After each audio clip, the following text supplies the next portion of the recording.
Break down, always feel like I could break now, but I never let it take me to that place now. I won't ever let my thoughts get away now. I got better things to do, picking fate now. I just wanna be the best, call me great now. I don't know if I'm okay or insane now.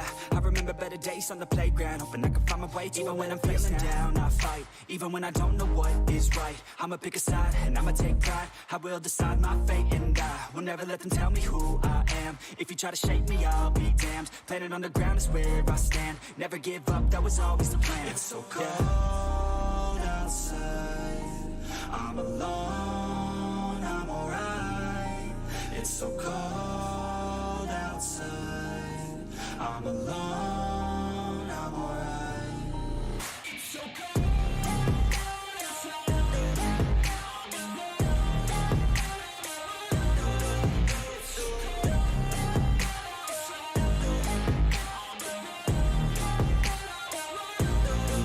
It's so cold outside,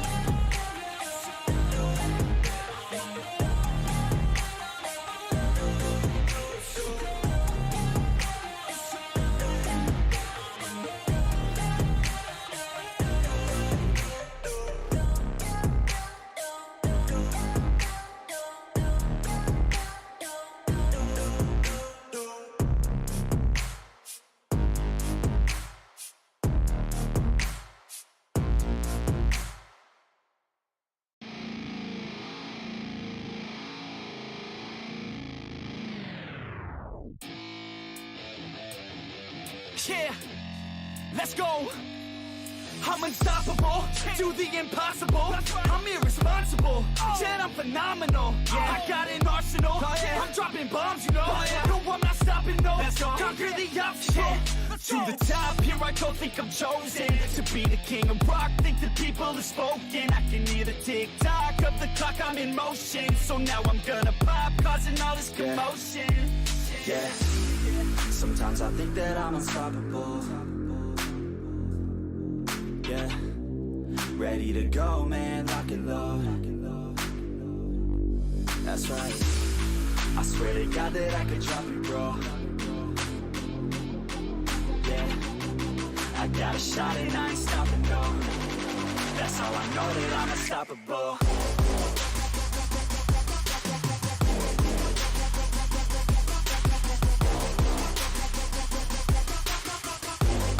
That's how I know that I'm unstoppable.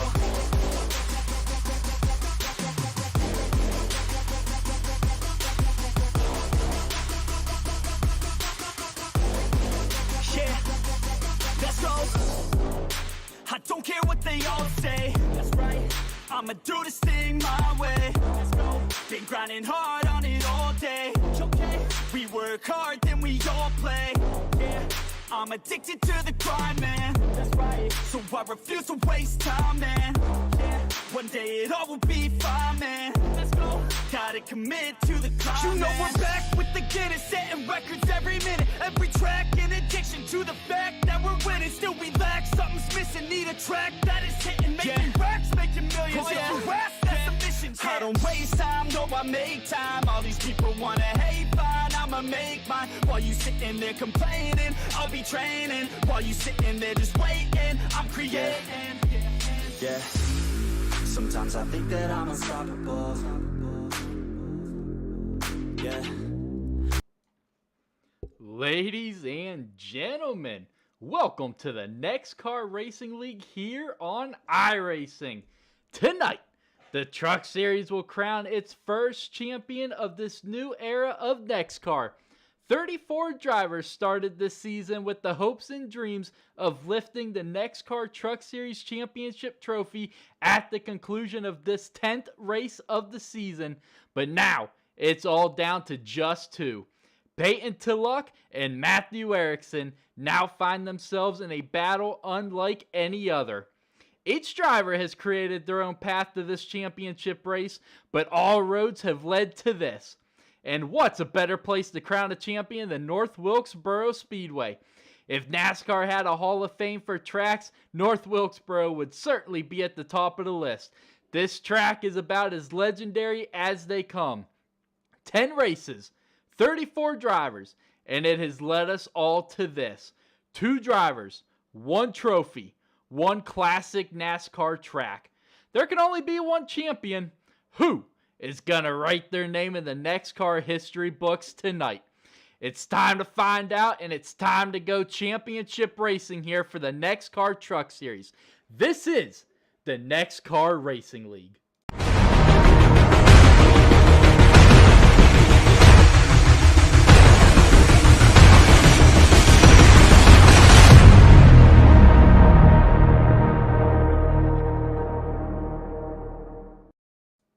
Ladies and gentlemen, welcome to Championship Weekend here for the NEXXTCAR Racing League. Tonight, we get to crown our first ever champion here on iRacing in the Truck Series. Last week in the Cup Series, Matthew Tucker, he locked up his Cup Series championship in the Next Gen on Monday nights, but tonight, it is all but locked up for that championship trophy. 34 drivers started out the season here in iRacing in the very first season with the hopes and dreams of getting that trophy to sit on their mantle in their living room. Well, now, only 2 drivers have their fingers on that trophy heading into your final race of the season. And what is a better race to end it all this season than North Wilkesboro Speedway? This track is one of the most legendary tracks in NASCAR, and big news this season, NASCAR's heading back to North Wilkesboro. Absolutely glad to see it back on the schedule. So it was only right that we end our first season here on iRacing coming to this classic track. Now you guys might notice the live stream is up and rolling a lot sooner than most of the time. We have got ourselves a nice pre-race here for us in store. We are going to have your two championship hopeful drivers in here for some pre-race interviews. Peyton Tulloch and Matthew Erickson, the 2 guys who still have a hand on that championship trophy. Last week, we had 6 guys go into the race last week with the chance to get that championship trophy, but a lot of dreams of that failed, and there's only 2 left. Who is going to be able to get it done? These 2 drivers have definitely had some different roads to the championship. Matthew Erickson, he started the season off about exactly how you want to start every season off. He got it done winning the opening race of the season at Daytona. Peyton Tulloch, well, he has yet to find his way to victory lane. The path to the championship tonight is very simple for both drivers. Let's take it for Peyton Tulloch's point of view right now. Peyton he's got 3 different ways he can win this championship tonight. One is he's going to have to win, and Matthew Erickson's going to have to finish 5th or worse. The other way is he doesn't necessarily have to win, but he's got to finish 8 positions ahead of Matthew Erickson to be your points championship winner by 1 point. Only 7 points separates first and second, your 2 championship hopefuls tonight. So this thing is all but locked in. And then on Matthew Erickson's side of things, easiest way to get it done, you got to win a race. That's the easiest way to wrap up your first championship. The second way is you have got to try and stay within those 7-8 positions of Peyton Tulloch. You got to finish within those. As long as he doesn't win, you've got to finish within the first 7-8 positions of him. If he finishes 2nd, you got to finish 8th. If not, you're going to lose the championship. So several different paths for both drivers leading themselves to the championship tonight. And North Wilkesboro, you can see it here in practice, is really causing its havocs here for these drivers tonight. But I think we might just about have one of our championship hopefuls ready to jump in here for some pre-race interviews here. Let's see if he is in the hangout, and he is. let's jump in there and let's get your pre-race show started.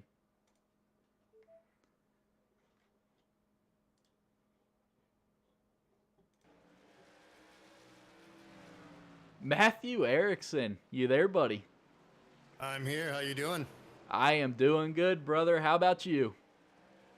Oh, a little nervous, gotta admit it, but looking forward to it. Absolutely, yes, sir. First and foremost, congrats on being one of the final 2 drivers to still have a finger on that championship trophy. That has got to feel absolutely amazing. Oh, it is. Thank you. I started this league new, and a lot of these guys have raced with each other before, and I just came in to race with new people. I try to race clean, try to stay out of people's way, and to find myself in the points lead in the last race is, far beyond what I imagined. So it's exciting no matter what way it ends up.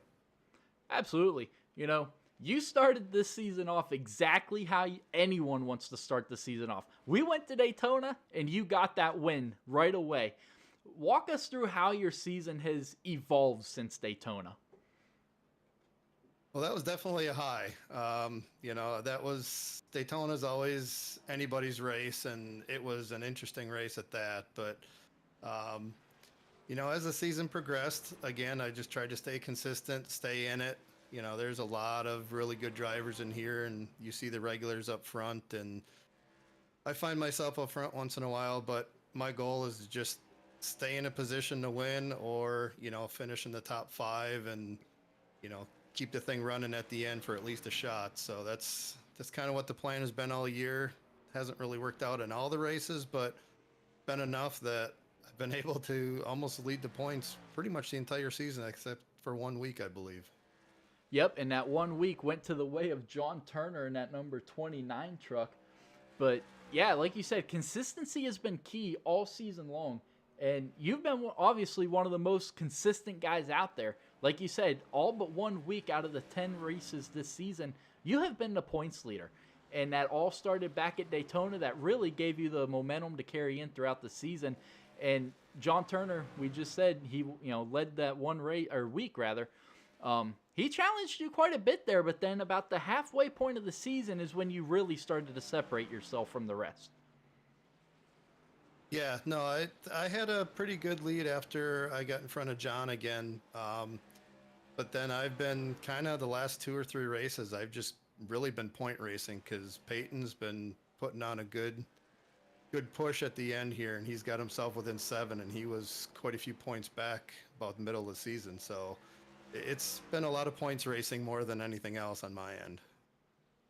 Oh, absolutely. And what's it going to take tonight? So for you to win the championship, there's a couple of different things to happen. The easiest way to do it, and it takes all the math out of it, is to go out there and win this race. You win it, you're the champion. The second way is you've got to finish. If Peyton Tulloch does not win, you've got to finish within 7 positions of him. And then the third way is if Peyton does get to victory lane, you've got to finish 4th or better. Coming into North Wilkesboro, it's a very tricky track as we're seeing a lot of guys having their hands full here in practice. Which way do you see this championship road heading for you tonight? Yeah, it's definitely a historic track. I don't know if it was intentionally made the last track of the season, but Yes, sir. It's fitting for what's going on. So well done to the schedule makers. But no, I think, it's a tricky track. I know there's going to be a lot of cautions. This is a hard track to get around, and you get too wide and it gets a lot of bump and go. And my goal is just to, I think being up front is probably the safest. So if I can get up in the top 4 or 5 and consistently ride up there, that's kind of my plan for this race. And hopefully it happens that way. One incident can change the whole plan, and then it's just a matter of keeping an eye on Peyton the rest of the race and see what's going on with him and try and stay as close to him as I possibly can. if Oh, not in front of absolutely. him. Absolutely. Yeah, he's definitely one of the guys to keep an eye on. Before we made the switch to iRacing, he is actually a 2-time Truck Series champion. So he knows how to get it done in trucks. And like you said a couple questions ago, he's been really picking up steam here heading into the final half of the season. But your season has gone pretty much exactly how you needed it to. like you said, you haven't exactly been, consistent week in and week out, but you have been when it mattered the most.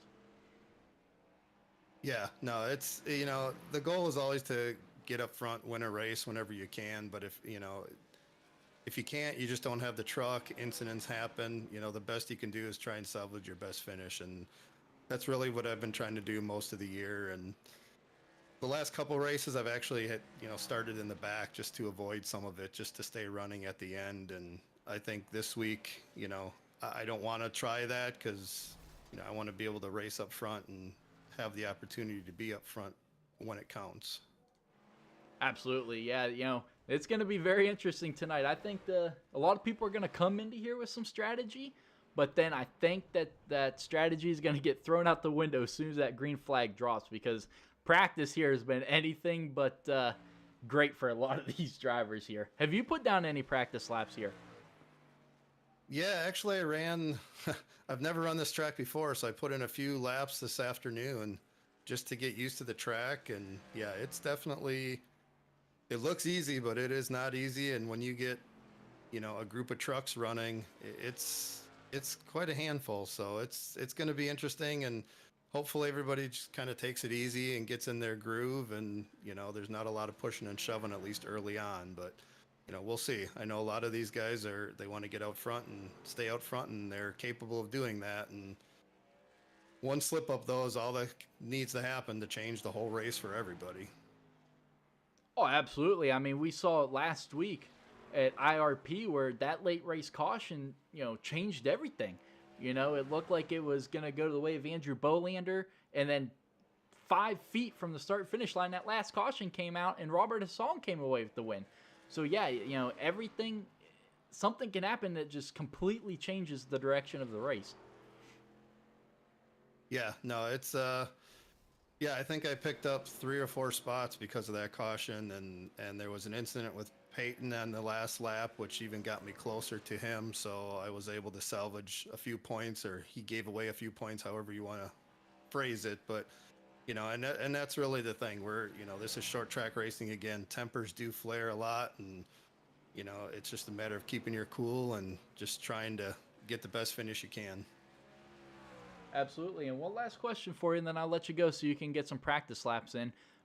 You said you did do some practice laps. What was the toughest thing that you noticed about tonight's track? Well, braking is always difficult. You got to find that braking point coming into the turns. But really, from what I've seen so far in practice and I was on the track, coming out of the turns, the trucks get very loose. And if you get on the gas too soon, you're going to spin yourself out and hit that wall. And I don't know, in practice, just touching that wall gave your truck a lot of damage. So anything you can do to keep damage off these trucks is going to be beneficial. Oh, absolutely. And something that you're definitely going to have to keep an eye on if we do get some green flag pit stops is this pit road is very tricky. You got that very sharp access, and then when you're leaving pit road, it dumps you right into the racing line. So that's going to be something that you guys are going to have to keep an eye on as well. Yeah, no, it's a whole different animal, and the whole inside is grass. So if you get off the track, you're in the grass, and there's just no stopping, and you're going to hit that rail. And yeah, the hope is to keep it between the walls and keep it on the track and keep it in one piece. Absolutely, buddy. Well, I'm going to let you go so you can go put down some laps. I appreciate you joining, and good luck tonight. And who knows, we could be talking to you from victory lane or lifting that championship trophy at the end of this one. Well, that's also. I thank you very much. Yes, sir. Have a good one, buddy. Thank you. All right, guys. Well, there is one of your championship hopefuls, Matthew Erickson. He is the driver of the number 28, and he absolutely, I'm excited what that man has done this season. He has absolutely, like he said, he's come into a league where most of us in this league have been racing for 2-3 years together, and he came in as a rookie, and he has come in and made his name known amongst the NEXXTCAR, regulars. I mean, the dude come out here, he won Daytona, which is a feat in itself. I mean, Daytona is a race all about survival, and he was able to survive it, gets the first win of the season at the very first race of the season in his very first race in the league, and now he finds himself still 9 races later with a chance at the championship trophy. That is absolutely amazing and very impressive to me. I don't care who it is. They absolutely have impressed everyone in this league, and I cannot wait to see what this race brings to us. Like we've said multiple times, 2 guys still have a chance at that championship trophy, so I can't wait to get Peyton in here and see his take of everything. We've said it, there are several paths for both drivers to win that championship trophy here in this one, so these drivers have better be on the best of their game tonight, because this track is definitely going to challenge their skills heavily here. But we're still waiting on Peyton to jump in here in that number 17 Titans Toyota. Chevy, not Toyota. Waiting for him to jump in here, and we will do his interview. But while we're waiting on him, let's go ahead and let's bring up your point series, or your truck series standings, rather. Not point series standings. But you see it right there. Just 7 points separate Matthew Erickson and Peyton Tulloch. 258 to 251. It's pretty simple for either one. 7 points. You've got to find 7 points somewhere throughout this race. You've got to, make sure you beat that next guy by 7 points if you're going to have any chance at winning that championship trophy. All the momentum is in Matthew Erickson's hands. I mean, he's the one being chased. He's the hunted. Peyton Tulloch is on the other side of that. He's the hunter. He's got to find the points to make up. You heard Matthew Erickson mention it. Peyton Tulloch found himself in that little incident there on the last lap last week at IRP, Lucas Oil Raceway, and cost himself a couple of positions, which ultimately is points.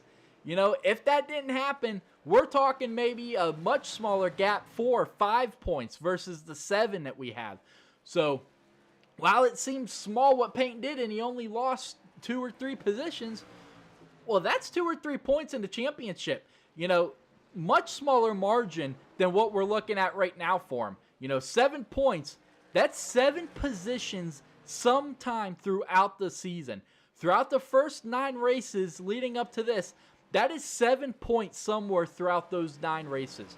Whether it's a position here, a position there, it's 7 points that he could have made up, especially last week, throwing out points at IRP. Definitely not what you want to see and do. So it's going to be interesting to watch that 17 truck if he's going to be able to rebound at all. But we're going to still be waiting for him to jump in here. He is still putting down some practice laps, so we're going to step away here for a intermission here while he gets everything ready to jump in here for his interview. So folks, don't go anywhere. We're going to be right back to bring you Peyton Tulloch's interview.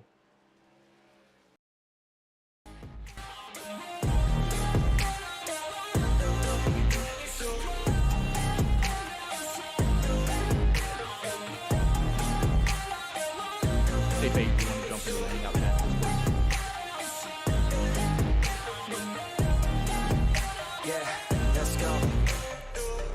Break down, always feel like I could break now, but I never let it take me to that place now. I won't ever let my thoughts get away now. I got better things to do, picking fate now. I just wanna be the best, call me great now. I don't know if I'm okay or insane now. I remember better days on the playground, hoping I can find my way even when I'm feeling down. I fight, even when I don't know what is right. I'ma pick a side, and I'ma take pride. I will decide my fate, and I will never let them tell me who I am. If you try to shake me, I'll be damned. Planet on the ground is where I stand.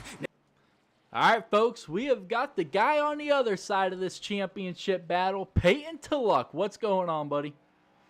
Much, Ronnie. How about yourself? I'm good, man. I am excited for this race. Never in the history of NEXXTCAR have we had a battle quite like this. In the previous seasons in NEXXTCAR over on Heat, we did the playoff races, which meant, the biggest finisher of the race, or the highest finisher rather, won the championship. We have never had it actually come down to points like it is this season. So this is going to be an incredible battle to watch all night long. Yeah, every point's gonna really matter tonight. Even though we're not doing a playoff format, like you said, this has really came down almost like a playoff race here. I mean, it's two guys really close in points, and it's going to take almost a perfect night for us to get it done. Absolutely, and Matthew Erickson, I was talking to him before you, and he brought it up. While he benefited from IRP last week, it really hurt you. I mean, had you not done that in the long run, we're talking maybe 4-point, difference versus the 7 that you have tonight.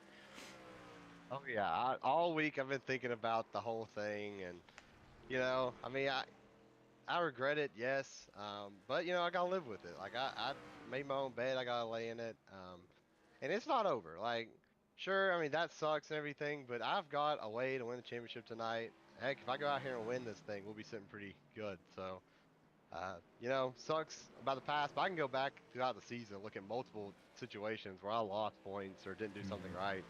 So, it's not. It doesn't take just one race to lose a championship. It's a we raced 10 races this year, 9 races so far. Uh, last week didn't help, but it sure wasn't the only reason why I'm a little bit in a hole. Oh, absolutely not. I mean, 7 points. That is 7 points somewhere throughout the season, like you said, in the first 9 races. A better finishing position here or there, or 2 here. Like you said, it doesn't just come down to one race that is the championship difference. But like you said, you've got several different paths to win the championship tonight. The easiest way for you would be just to go out there and win this race. And then as long as you win and Matthew Erickson finishes 5th or worse, you're the champion. If he finishes 4th, y'all are tied. But the second path is, is just to have him finish 8 positions behind you. For you to go out there, and you've got to make sure you get as many points as you can here. So that is going to be very important throughout this race, is where you two are exactly running. Yeah, like when you look at the stats for this season, I mean, and look at the difference between me and Matt. Sure, you can look at starts and me missing a race, but that's not the one I want to talk about. I want to talk about that 0 in the win column while Matt has a win. He won Daytona. Mm-hmm. And that's really the difference right now. I've ran really consistent this year. I've probably been one of, if not the most consistent truck driver overall. The problem's been is through consistency, I've still not found a way to victory lane. So if we can get that done tonight, I mean, that will obviously be huge. And I wouldn't say it'd guarantee it, but it'd sure help. It'd put a lot of stress on that 2028 truck. So Oh, that's the absolutely. goal. That's the goal. I mean, I'm gonna run as good as I can tonight. If I don't finish top 5, it'd be disappointment. But I know I need checker flag and get a win really bad. Mm-hmm. Absolutely. So how do you feel your easiest path to the championship is here tonight? Go out there and win a race and have him finish 5th or worse? Or you just kind of, or do you think that finishing 8 positions ahead of him is going to be your best bet? I don't know. There's a lot of good drivers in this field, so I mean it's hard to go out here and win one of these things. I mean, a lot of guys have this year, and we've not really had a guy this year that's really just kind of took over and won a bunch of races. So uh, I mean, of course, winning would probably be the easiest, like most guaranteed probably way. I mean, that makes sure I guarantee the most points for the race for me personally. Um, but I would say me just being in that top 5, running top 5, is going to put a lot of stress on that 28 truck if he is behind me. And if he's up there too, then I'm really gonna have to win. So I think the really goal for me tonight is make sure I keep the pressure on the 28 truck. Whatever I do, I can't be sitting around in 10th, because then there is no pressure on him tonight. I have to run well and put pressure on him, and not necessarily hope for a mistake, but make him feel uncomfortable enough and know that this thing isn't over until that checker flag comes. Oh, absolutely. So that brings me to my next question here. Let's say rules were reversed and you were leading the points by 7.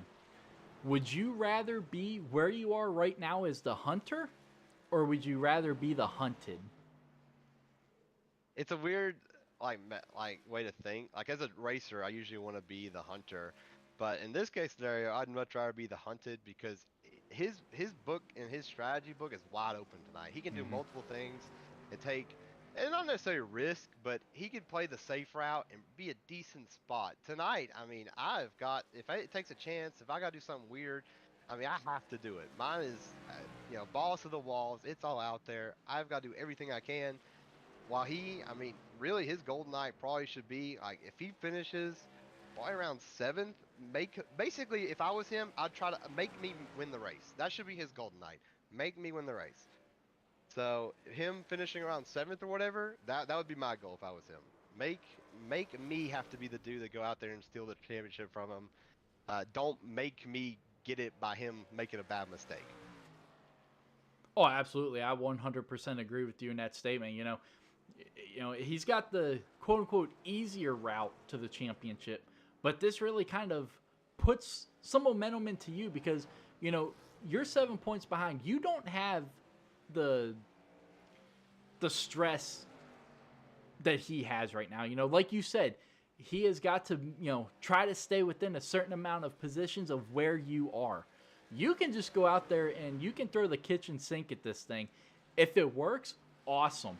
He's behind now, So throughout the race, 200 laps tonight around North Wilkesboro is going to be definitely something to watch, but it's going to be interesting tonight seeing just how you two try to counteract each other. Yeah, this is going to be, I would almost say this is going to be a bit of a survival race. The really important thing for both of us is make sure we're there at the end. If me or him wreck out early and put ourselves behind the 8 ball, I mean, it changes our strategy tremendously and puts us both in a bad spot if one of us does that. So tonight, I mean, like I said earlier in the interview, we got to be on our A game. It's going to take almost a perfect race by me to get it done. It's going to take a really good race by him to make sure he clinches it. So it's going to be a battle, but I ain't going to lie, Ronnie, I'm really excited. I've won 2 championships in here before in truck, but those were on heat. This is iRacing, and this means so much more to me, and I'm just glad to have the opportunity. I'm glad to be here talking to you.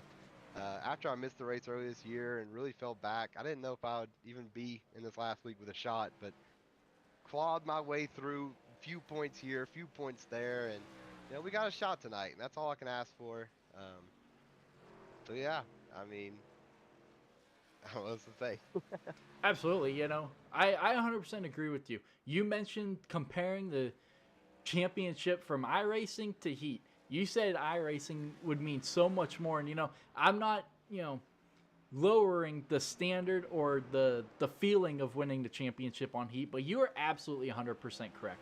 iRacing just means so much more to the drivers, to the champion. It means so much more to me as the booth broadcaster for the trucks. I'm sure, those of you that go back and rewatch these races, I'm sure you guys can tell just how much different the booth broadcasts are over here on iRacing to what they were on Heat, and yeah, 100% agree with you. It would mean so, it means so much more on iRacing, and that is the thing that we were really wanting when we moved over to iRacing was, how do we get the drivers more involved? How do we make it more interesting? And how do we make it more exciting and mean more?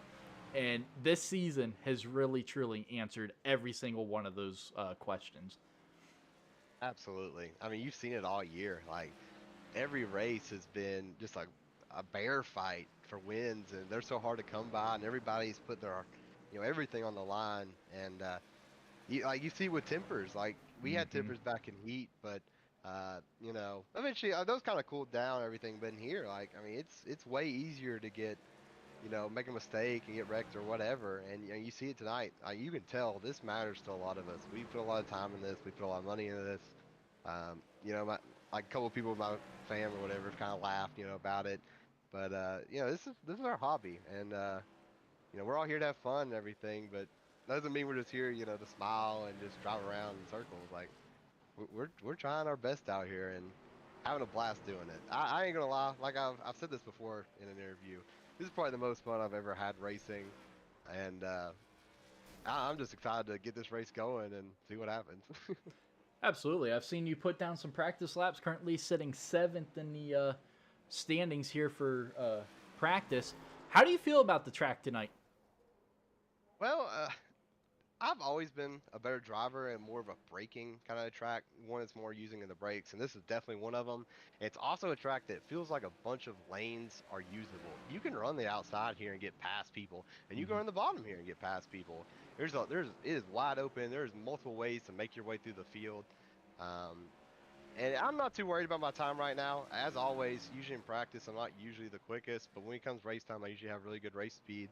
So I'm pretty happy with it so far. It does feel like it's going to be a little bit of a challenge. It's a bit loose out there in and out, but it should have some really good racing. I'm sure it's a short track. There's probably going to be a few situations that guys are going to overcook it, get loose, get into guys, and my goal, like I said tonight, it's kind of a survival. I got to make sure I stay out of those problems. I got to stay away from that, keep the truck clean, and be there at the end. So, like I said, if I get wrecked out, if I get in a wreck within these first 50 laps or whatever, like that really takes a lot of pressure off of Matt.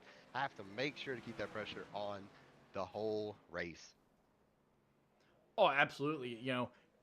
Matt said it the same exact thing.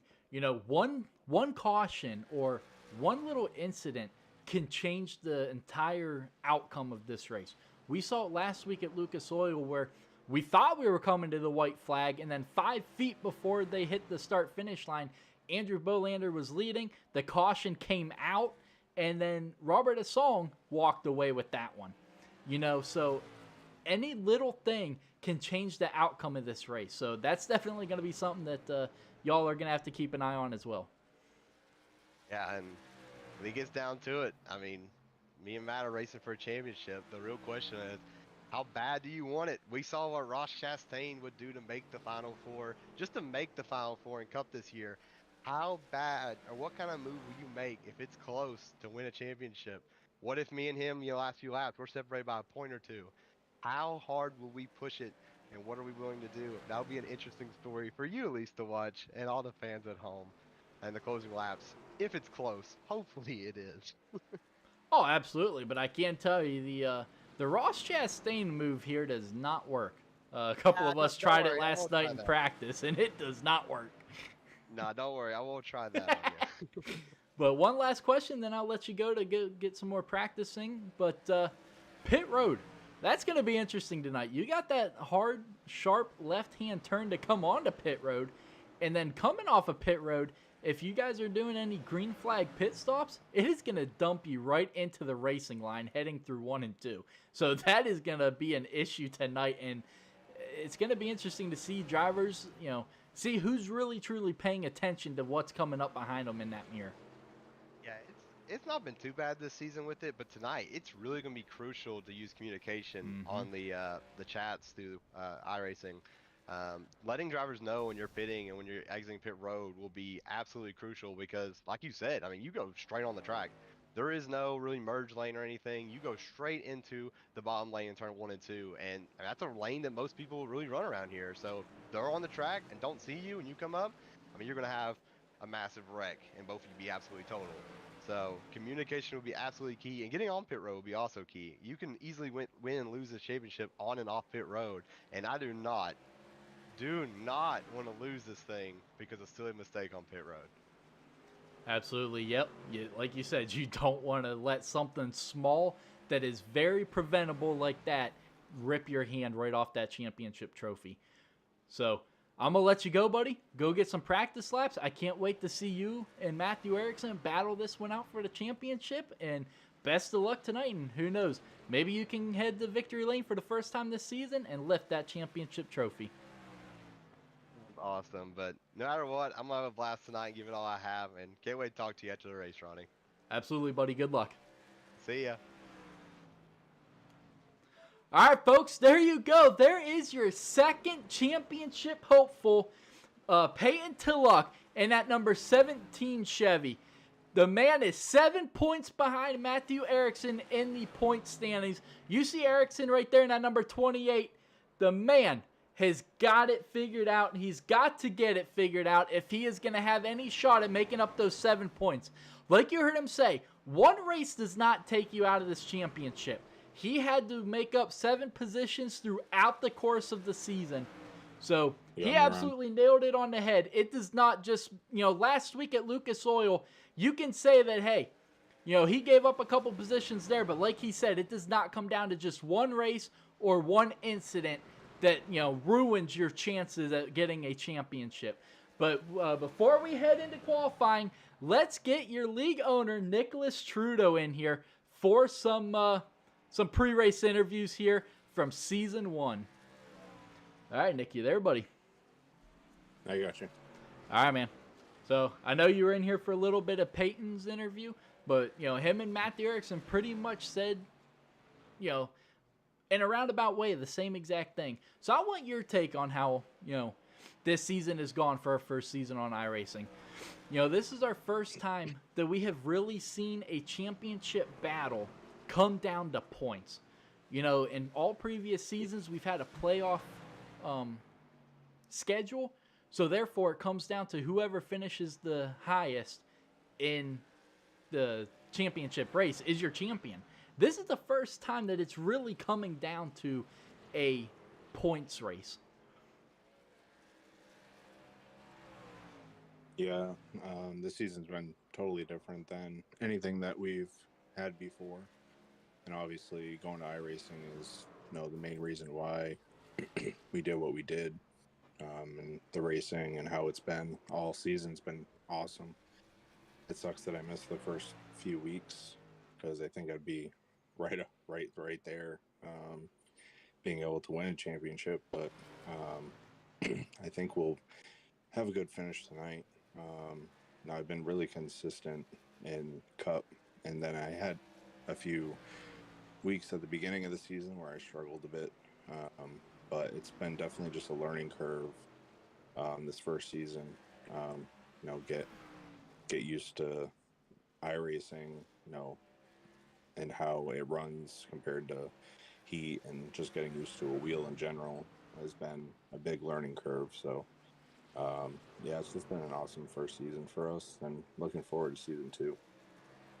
Oh, absolutely. Season 2 is going to bring a lot of changes and hopefully some good things, which I have absolutely no doubt they can. But, you know, you mentioned it.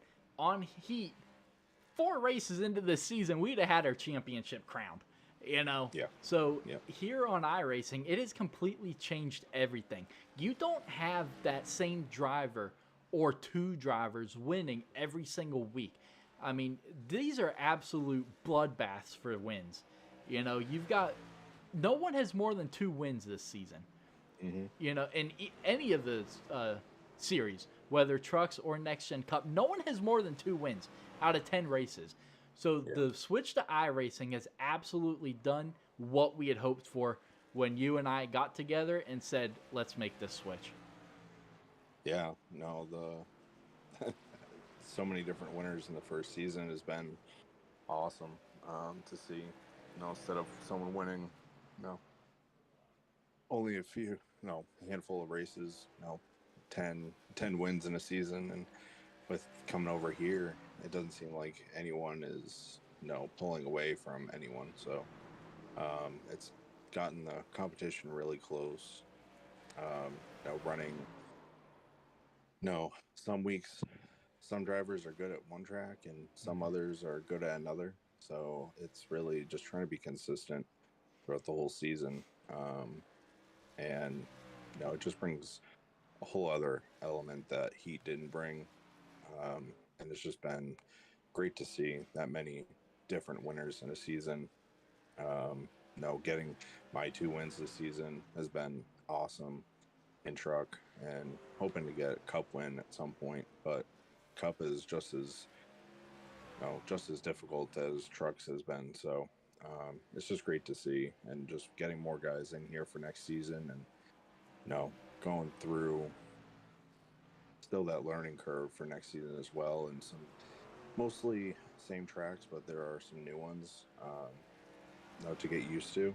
But going back to the second time around for next season, I think is going to be really cool to see, you know, who comes out strong and comes out swinging next season. Oh, absolutely. You said it. You know, this season's a learning curve, not only in the cockpits of the trucks and Next Gen Cup cars, but, you know, in the booth broadcast here and on the administrative side of things. You know, we've both had to learn completely new things. You know, on heat, it's Get in there, race, cool, you're done, go to bed. Well, it's completely different here when it comes to racing nights here on iRacing. So, there was a big learning curve basically all the way around for the league. And it has been awesome to see everything improve and get smoother as every week goes by. The racing has gotten better, and everything has gotten better. The broadcast, the race control, everything has improved, and it has been awesome to see. And that is exactly what we had hoped for. Yeah, it's definitely gotten better week to week. That first week was really rough with you, doing race control and the broadcast, and just people getting used to the whole iRacing layout and how things run on here. On Heat, everything's automated. Cautions are automated. You don't have to do much thinking. And with iRacing, you really got to think about, not just on your side with the broadcast and cautions, and make sure, race control is okay, but also, thinking about strategy and, the setup and how to race the track and changes in the track. And, getting that practice time has been very crucial. The more seat time you get seems to benefit you every week. So you want to try to get, at least an hour or two of practice at the track throughout the week. And then hopefully you can get in practice before race time. And, you really want to hone in your skills for the track and how it's set up. So each week has been different. Some people practice less and some people practice more, but I think it really shows at the end of the races, especially with the longer races. It's been, you see who can save tires and who can run the long run for the truck or the car, and just about saving tires and being there at the end. For me, it's been, taking it easy at the start of the race, and then by the end, I kind of work my way up there, and I'm there at the end with a good feeling in the truck and what I need to do on track. Oh, absolutely. Like you said, it all comes down to strategy and learning the track, and that's what tonight is going to be about. You mentioned it, the long races. Tonight is not a short one. 200 laps around this 0.6 mile track, so 120 miles, and North Wilkesboro is a very tricky and challenging track. So it's going to be cool to see, who did put in that practice and who didn't, And something that I've noticed throughout the season with the Truck Series is I don't know how they do it, but 90% of the cautions happen within the first 25% of the race. And then somehow it's like something clicks inside the cockpit of every single one of these trucks, and they get it figured out, and the next 75% of the race is some of the best racing you may see all season long, and it all goes down to, like you said, everyone's got to learn the track. This isn't like Heat where you can just come out here and put down qualifying laps, lap after lap after lap. No, you got to learn the track. You got to learn the bumps. You got to learn to save tires, which is definitely my biggest downfall when it comes to the Cup Series. So that is something I'm looking forward to improving upon next year. But strategy just plays a huge part. Yeah, no, the tire saving, I've gotten better throughout the season. I've tried to save some tire for the end of the races and get better at that, because I know that's what's going to come down to at the end. And that's what I'm looking forward to next season. Going back to the same tracks and taking what I already know from those tracks and applying it to the race next year be, I think, really beneficial. And it'll be interesting to see, if we're going to have the same guys up front or some newer guys, and how we run together. But yeah, I really think the racing has definitely gotten better and better, throughout the season, and people learning, driving with each other. Most of the races, you're right, a lot of the cautions came, right out of the gate. And it's been kind of survival, in the first 50 laps or so. And then once you get past that, people kind of they take a step back and they kind of, I know for me, it's just, you need to take your time, and it's a long race. So you got to just pick, once we get spread out and we pick one guy off at a time, that's when the racing really gets really good. So, Right. Absolutely, yes, sir. But I'm going to let you go so you can put down some qualifying laps here, and I'll try. I will catch you for the drivers' meeting here. All right. Sounds good, man. Yes, sir. Good luck. Thank you, bud.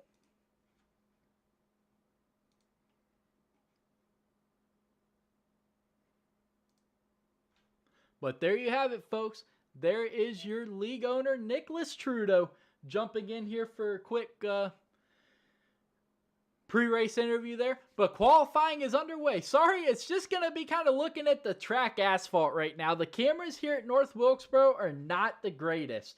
Definitely something that iRacing can truly improve upon is the camera work here for North Wilkesboro. But let's go ahead and hide that, and let's get your race information up here for the Truck Series Championship 120 here at North Wilkesboro Speedway. This is week 10, baby. It's time to crown your Truck Series champion here. 200 laps, 120 miles here, 77-degree air temperature, 3-mile-an-hour winds under this partly cloudy skies. Your track temperature, 100 degrees Fahrenheit on the dot. Right here in North Wilkesboro, North Carolina. These drivers, the track is hot. It's not the hottest we've seen all season long, but 100 degrees is going to make this track very slick. And when it's a slick track, ladies and gentlemen, we are in for one heck of a show with these trucks slipping and sliding all over the place. These drivers are going to have their hands full, and it is going to be throwback racing here at the legendary North Wilkesboro Speedway. Cannot wait to get this race started. North Wilkesboro, I said it in the pre-race. This is one of the most legendary, iconic tracks on the NASCAR schedule.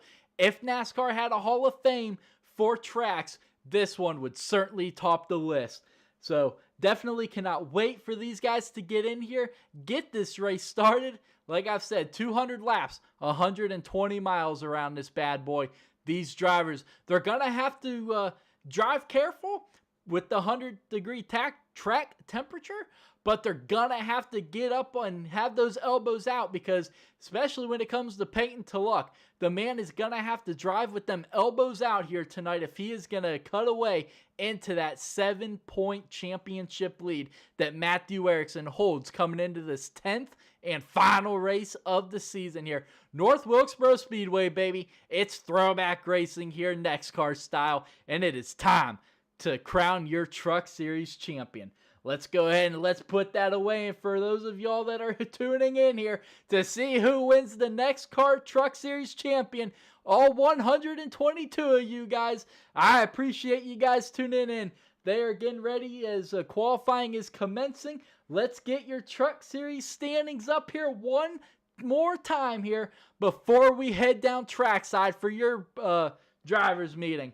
But 7 points separates your two championship hopefuls. Matthew Erickson leading with 258 points. Peyton Tulloch in second with 251. Then you got John Turner, who really put up a fight early on with Matthew Erickson until about the halfway point of the season. And then John Turner still is able to hold on for right now in that third position. But Andrew Bolander right behind him, just 3 points behind him. He has worked his way up back into the thick of it all there in fourth. And then Christopher Thomas right behind them, 4 points behind Andrew Bolander in fifth. So not only do we have a battle for that championship, we've got a battle for third. I mean, you got third, fourth, and fifth.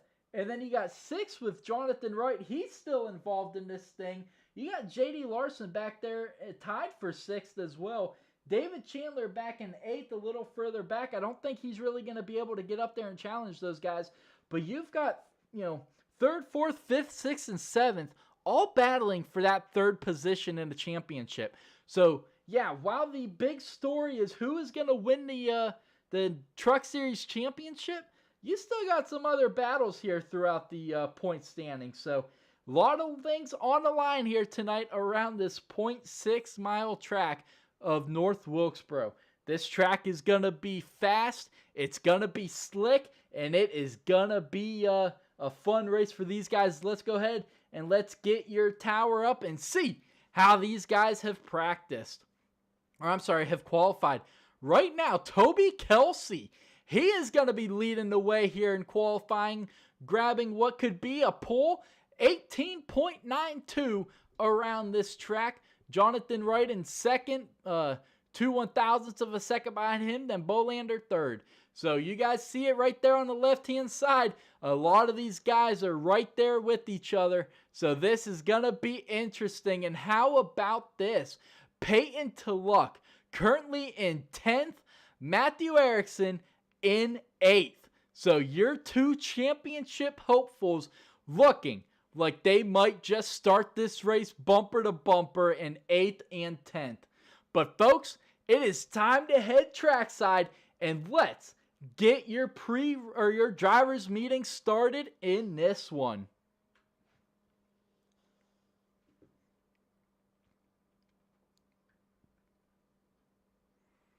Can y'all hear me? That's a big copy. Yes, sir.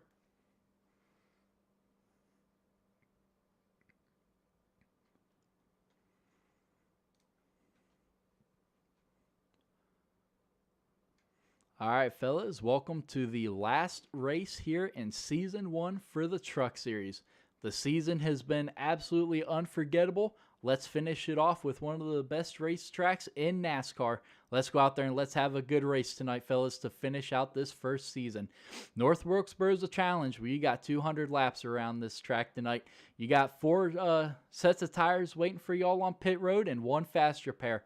It's going to be fast. It's going to be slick, so be careful with it as you do only have 25X for incident counter tonight. Geico restart zone will not be in effect as obviously North Wilkesboro was way before that was implemented. So the start of the race will be when the green flag is dropped by the flagman. The leader can go then, and then all restarts after that will be on the flagman as well. If you're starting in second, don't pass the leader as iRacing will give you a black flag before you hit that start finish line. Anyone got anything tonight? Yeah, I want to say thanks for having me. The first season has been a lot of fun, and good luck to the championship drivers. Absolutely, buddy. You've been one of the best out there on the track and can't wait to see what you can do next season when you get a full season under your belt. Thank you.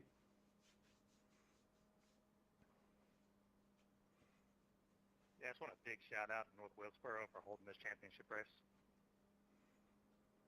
All right. Absolutely. Got to thank Dill Jr. for getting it set up real quick for us here tonight. Hey, Ronnie. What's up, buddy? The guy is in second spot in qualifying. He qualified very late.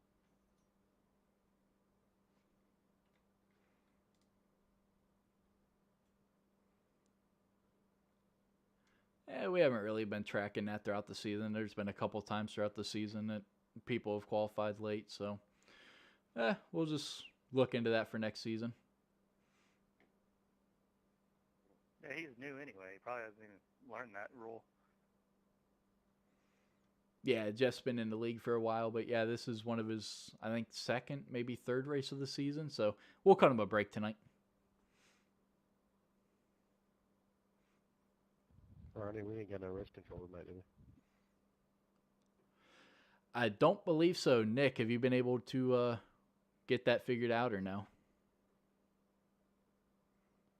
I haven't looked into it, but from what you said, it seems pretty self-explanatory. I just need to do it. I just don't want to F it up.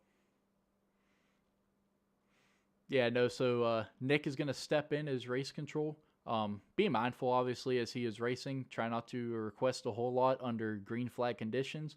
Hopefully, some of the stuff can wait until cautions come out. And then, you know, I know some of you guys taught me how to do it by right-clicking on the names on the standings and relative. Just if you guys can. If Nick has any questions, just be patient and walk him through it.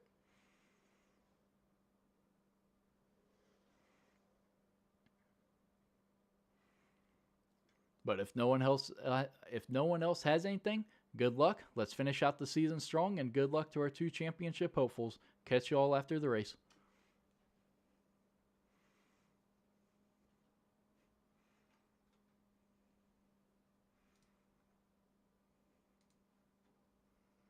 Good luck, everyone.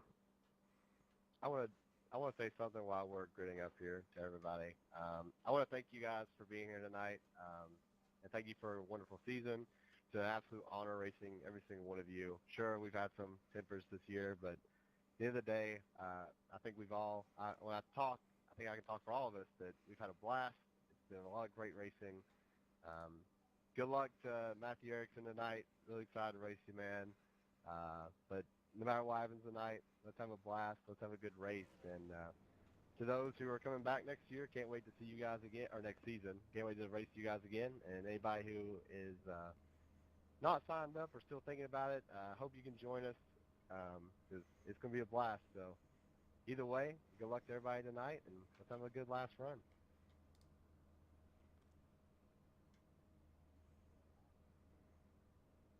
Absolutely. Well said, Peyton. Catch you all after the race. Yeah, thank you, Peyton. Good luck to you, and good luck to everyone. And like I said in practice, at least for me, I think Peyton agrees. Race your race. Don't worry about getting in our way. I want it to be a fair race, and everybody's racing to win. So just do what you got to do, what you normally do. And it's been fun racing with you guys. I'm looking forward to it next year.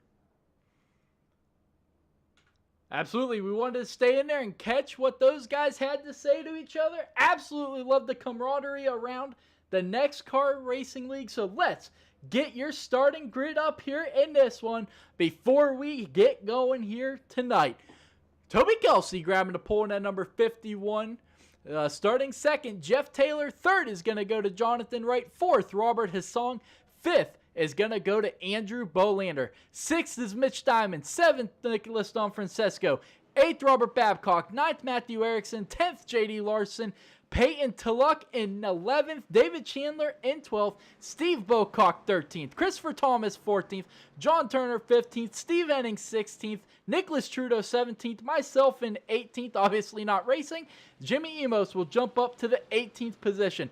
But the biggest story right now, your championship hopeful starting 9th and 11th back there in the mid-pack, bumper to bumper. These drivers coming around, gonna be going green. Next time by is Jimmy Emos is still sitting on the front stretch. Watch out, guys. Jimmy Emos still sitting on the front stretch. Hopefully, he is going to get that cleaned up and get out of there before this race gets going.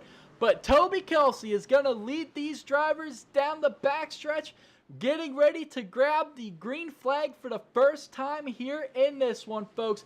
It is championship weekend here for NEXXTCAR. It is time to crown your NEXXTCAR Truck Series champion. 2 drivers, 1 trophy. Only one guy can win the championship. Who's it going to be? Green flag is in the air here at North Wilkesboro. Toby Kelsey with a great launch at the start of this one. Side by side heading into turns 1 and 2 from second on back. Still side by side back in the thick of it all back here between the 18 and the 48. Almost 3 wide between Robert Babcock and the 99 and the 2 of Andrew Bolander in front of him. Mitch Diamond is going to try and work his way around that outside, but right now still bumper to bumper. The 28 and the 17 as the 17 is going to lose it. Paying to luck in the 17 is going to lose it heading into turn number 1 on these fresh tires. Caution's going to fly for the first time tonight. Major implications for that 17. As the wreck is going to happen in front of him. The 99, the 48 involved in this one. Peyton Tullock has just got the break of the season. Had that caution not have come out, Peyton Tullock would have found himself way behind the ball in this one. But let's back it up and let's see what happened between the 99, the 48, the 18. Several guys involved in this one. It looks like the 48 just got down and hit the rumble strips heading there into turn 3.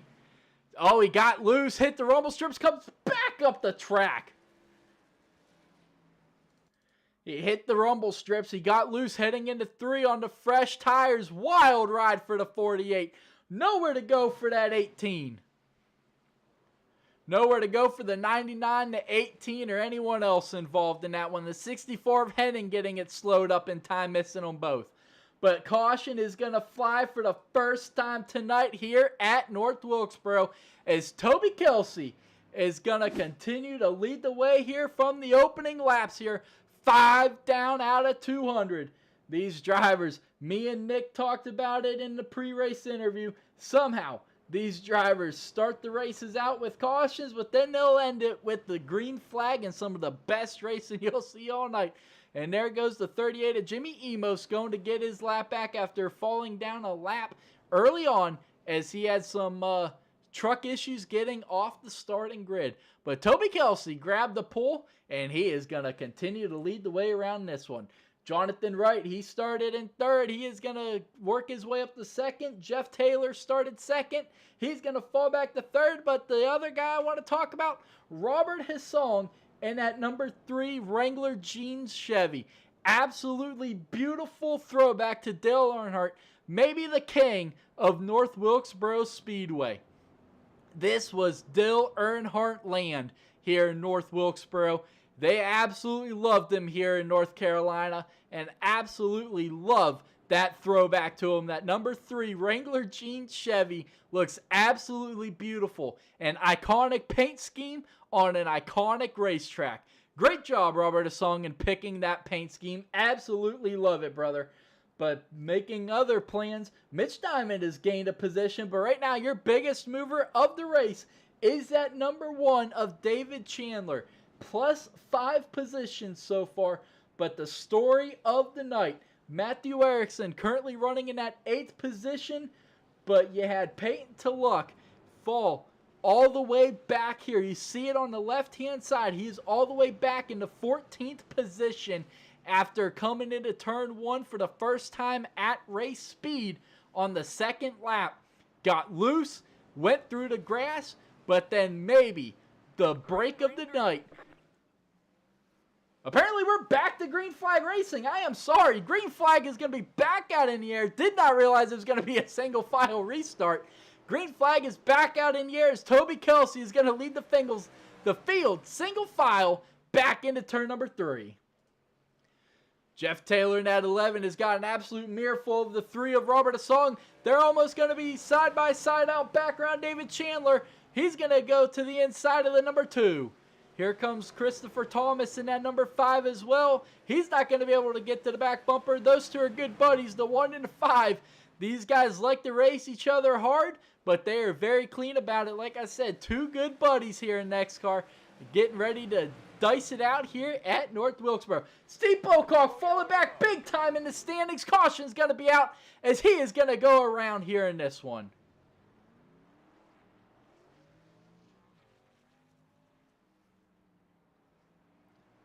Caution is going to fly for the 2nd time tonight. Let's back it up and see what happened to the number 12 support, our veteran Chevy Silverado.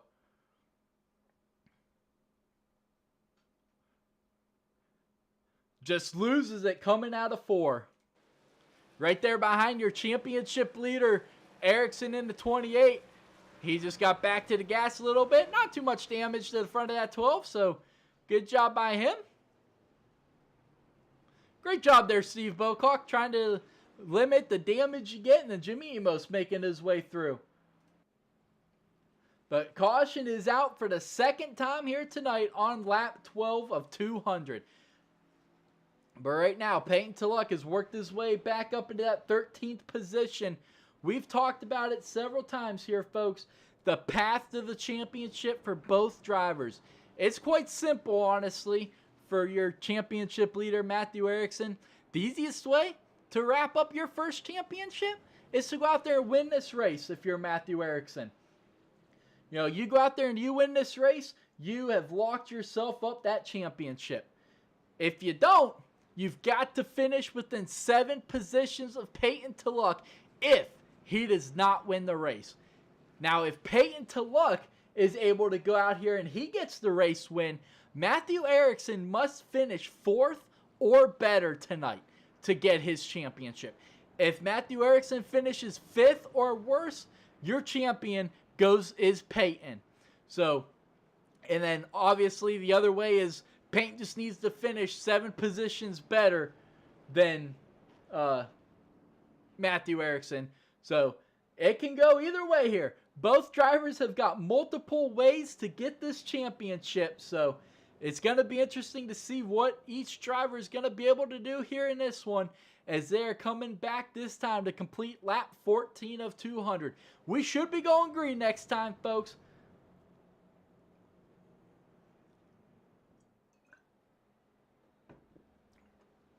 I'm sorry, not next time, but we should be getting the lights off on the pace car this time by. But Toby Kelsey continues to lead the way here in that number 51 Alien Chevy. Jonathan Wright in 2nd, Jeff Taylor in 3rd, Robert Asong in 4th, and Mitch Diamond 5th, Andrew Bolander 6th, David Chandler 7th, Christopher Thomas 8th, Matthew Erickson in 9th, and John Turner in 10th. We look like we might be going double file here on this restart, folks. The drivers are going side by side, maybe not. The 04 is starting way back behind the 51. There he goes. Now he's going to get back up there alongside him. We are going to get ourselves a double file restart. Let's get it here. The pace car getting ready to hook that hard left back onto pit road here in this one at North Wilkesboro. Green flag is going to be back out in the air. Great launch by the 04. Beautifully timed restart by Jonathan Wright. Toby Kelsey down low. Jonathan Wright around the outside in that 04 Ford F-150 is going to get the big run off that high side out of 2. Side by side they go through 3 and 4 with Robert Asong hanging behind them into 3. Dead even coming to the line.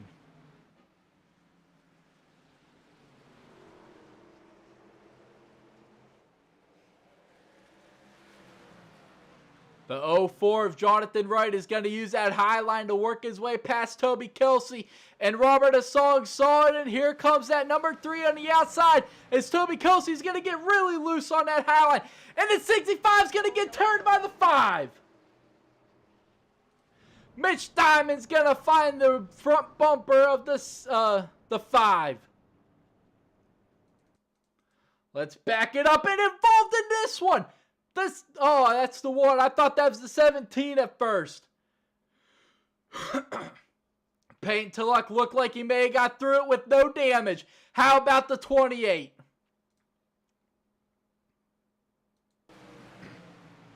You see the 5 just right there getting into the 65. The 28 makes it through, so does the 17. Both your championship hopefuls making it through that one.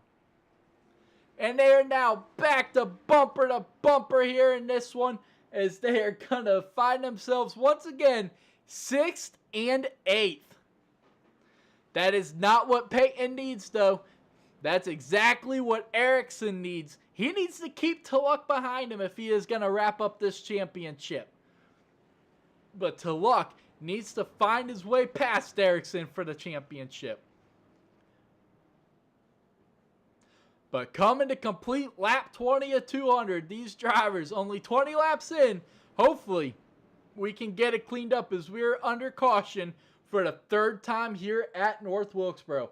But out front, there's a new sheriff at the iconic track. Jonathan Wright has made his way past Toby Kelsey, and right before that caution came out, you saw Robert Asong get past Kelsey as well for 2nd as Kelsey got loose coming out of turn number 4 down that backstretch.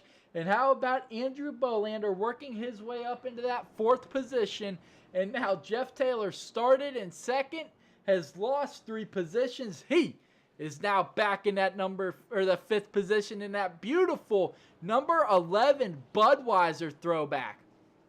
Absolutely loving it. The Darrell Waltrip days of North Wilkesboro.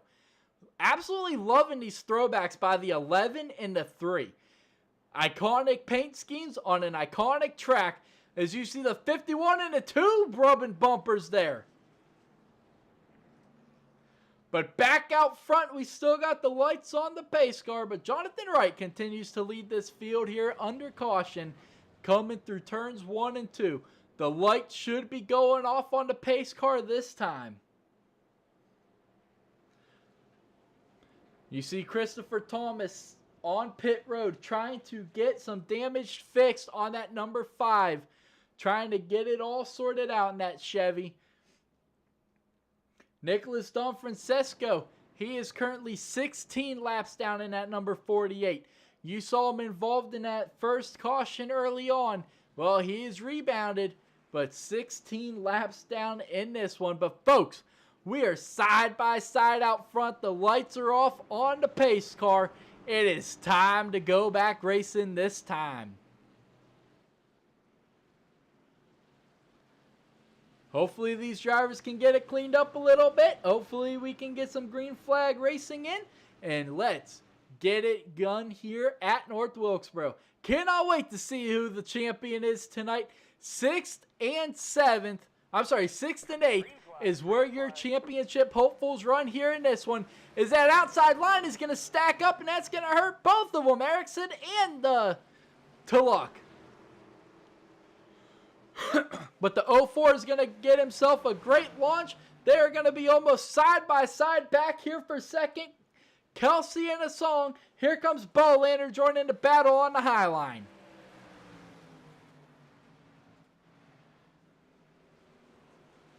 Nick Trudeau running himself a Coca-Cola Christmas paint scheme in that Chevy. That's a good looking paint scheme there. There you go. Good shot out of it right there. You got Santa in front of the wheel. But back out front, Jonathan Wright is leading the way, but he has got an absolute mirror full of that number 3 Wrangler jeans throwback of Robert Asong. Out back, we got ourselves a good battle back here. We got Larson in 10th trying to get to the back bumper of Babcock.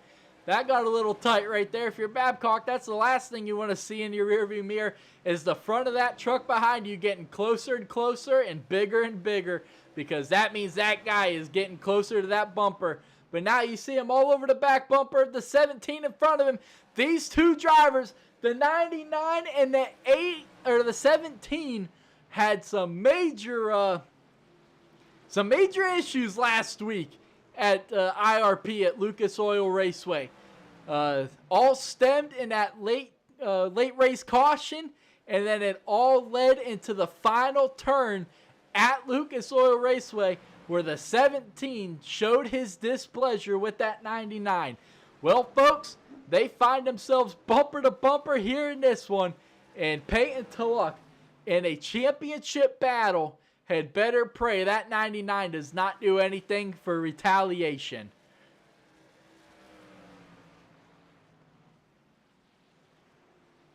But back out front, Jonathan Wright continues to pull away. But here comes Robert Asong right back at him into 3. But I'm really focused to see how aggressive the 99 gets. He's going to get a shot from the 18 through 3 and 4. The 17 has got to be looking in that rear view mirror. The 99 is about the last truck he wants to see behind him right now. I just talked about it. These two have major history stemming from last week at Lucas Oil IRP Raceway. Well, Peyton really hoping the 99 forgot about it over the course of the week, and hoping that retaliation is not coming in the way of taking him out of this championship hunt. But now the 99's got a bigger battle on his hands. Here comes the 18 of Larson. And how about Steve Bocock right behind them in the 11? Oh, Robert Babcock's going to get taken out by the 18. Caution's going to come out for the 4th time tonight. We saw J.D. Larson really get... Oh, watch out, Jimmy. We saw J.D. Larson really pushing it there on that 99 for a couple laps. Well, I think he maybe pushed it a little too much there. And around goes the 99 for the 4th caution of the night. I don't even know if that 18 car lifted, to be truthfully honest. He just kind of drove it in there and just stayed on that rear bumper. And around goes the 99, and a great job by everybody else to avoid him. But caution is out for the 4th time here in this one, folks. We are going to step away for a quick break. Don't go anywhere, as we will be right back to bring you guys more of the action here from North Wilkesboro Speedway and Championship Weekend. Fueled by them to see the horizon, turn us to thousands. And on we'll go, through the wastelands, through the highways, till my shadow turns to sun rays. And on we'll go,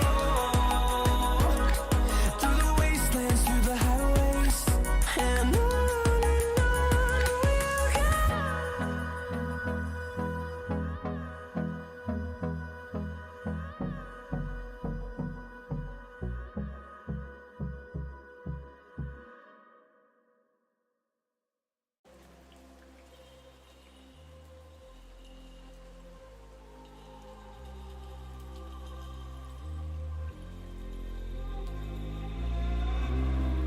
He traded his guns for love, but he's caught in the crossfire. And he keeps waking up, but it's not to the sound of birds. The tyranny, the violent streets, deprived of all that we're blessed with, and we can't get enough. No, heaven, if you sent us down, so we could build a playground for the sinners, play as saints. We'd be so proud of what we made. I hope you got some beds around, 'cause you're the only refuge now for every mother, every child, every brother that's caught in the crossfire.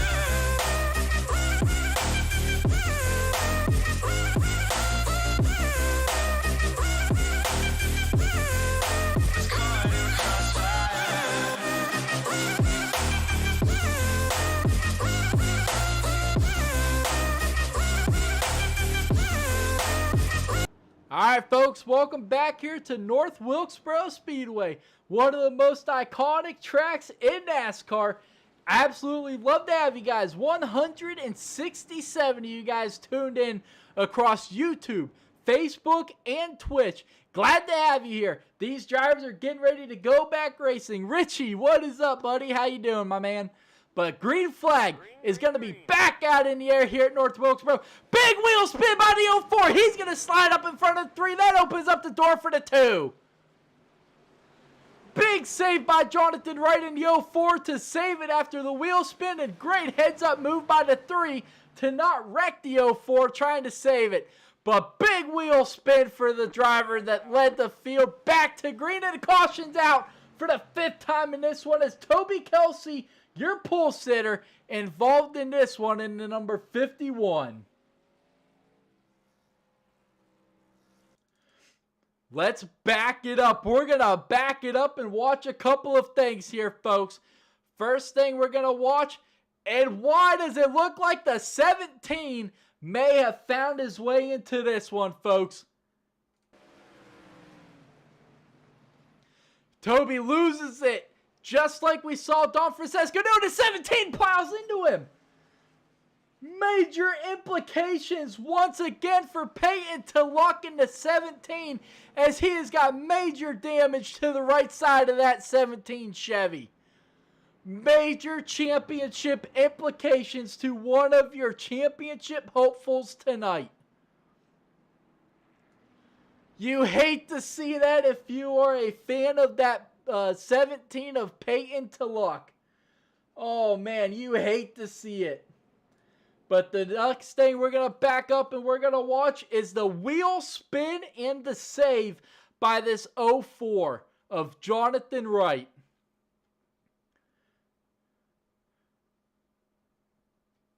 Had to chase it up the track to save this. Watch this heads-up racing move by the 3 to give him room, and the huge save by the 04. Watch this. Coming out of turn 4, gets back to the gas too soon, starts the wheel spin, has to jump out of the gas to save it. The 3 notices it. Let's actually jump on board the 3 of Robert Asong and see just what exactly he saw through all of this.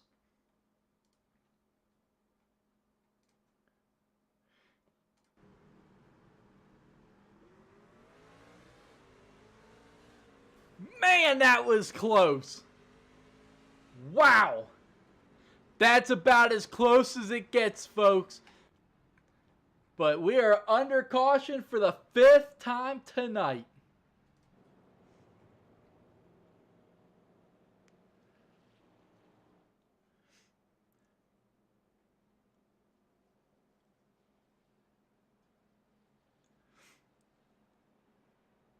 But right now, it is Jonathan Wright still out front. It's going to be interesting to see if he learned anything from that last restart. And what does Andrew Bolander do on this one? Andrew saw exactly what the 04 did on that last one. He saw Jonathan Wright spin those tires and come up in front of him. But actually, we're going to go back single file on this restart. We are restarting this time. The lights are off on the iRacing pace car. He is getting ready to hook that hard left onto pit road. And the green flag is going to be back out here at North Wilkesboro. The 04, much better restart this time. Doesn't spin the tires, but Peyton to look. Now, back in that 16th position. Not at all what you want to see if you're a fan of that 17 truck. Absolutely not what you want to see at all. But back out front, we got ourselves a battle for the lead as the 2 of Andrew's going to get loose out of 4. But he is going to try to get to the inside of that 04. Not going to be able to do so as you're going to get a big run off that high line. Here comes Hassan using it. He is going to get to the outside of Andrew. Andrew into 2, Hassan into 3. That got tight. Andrew's going to back out of it. They're going to come back to complete lap 47 here in this one.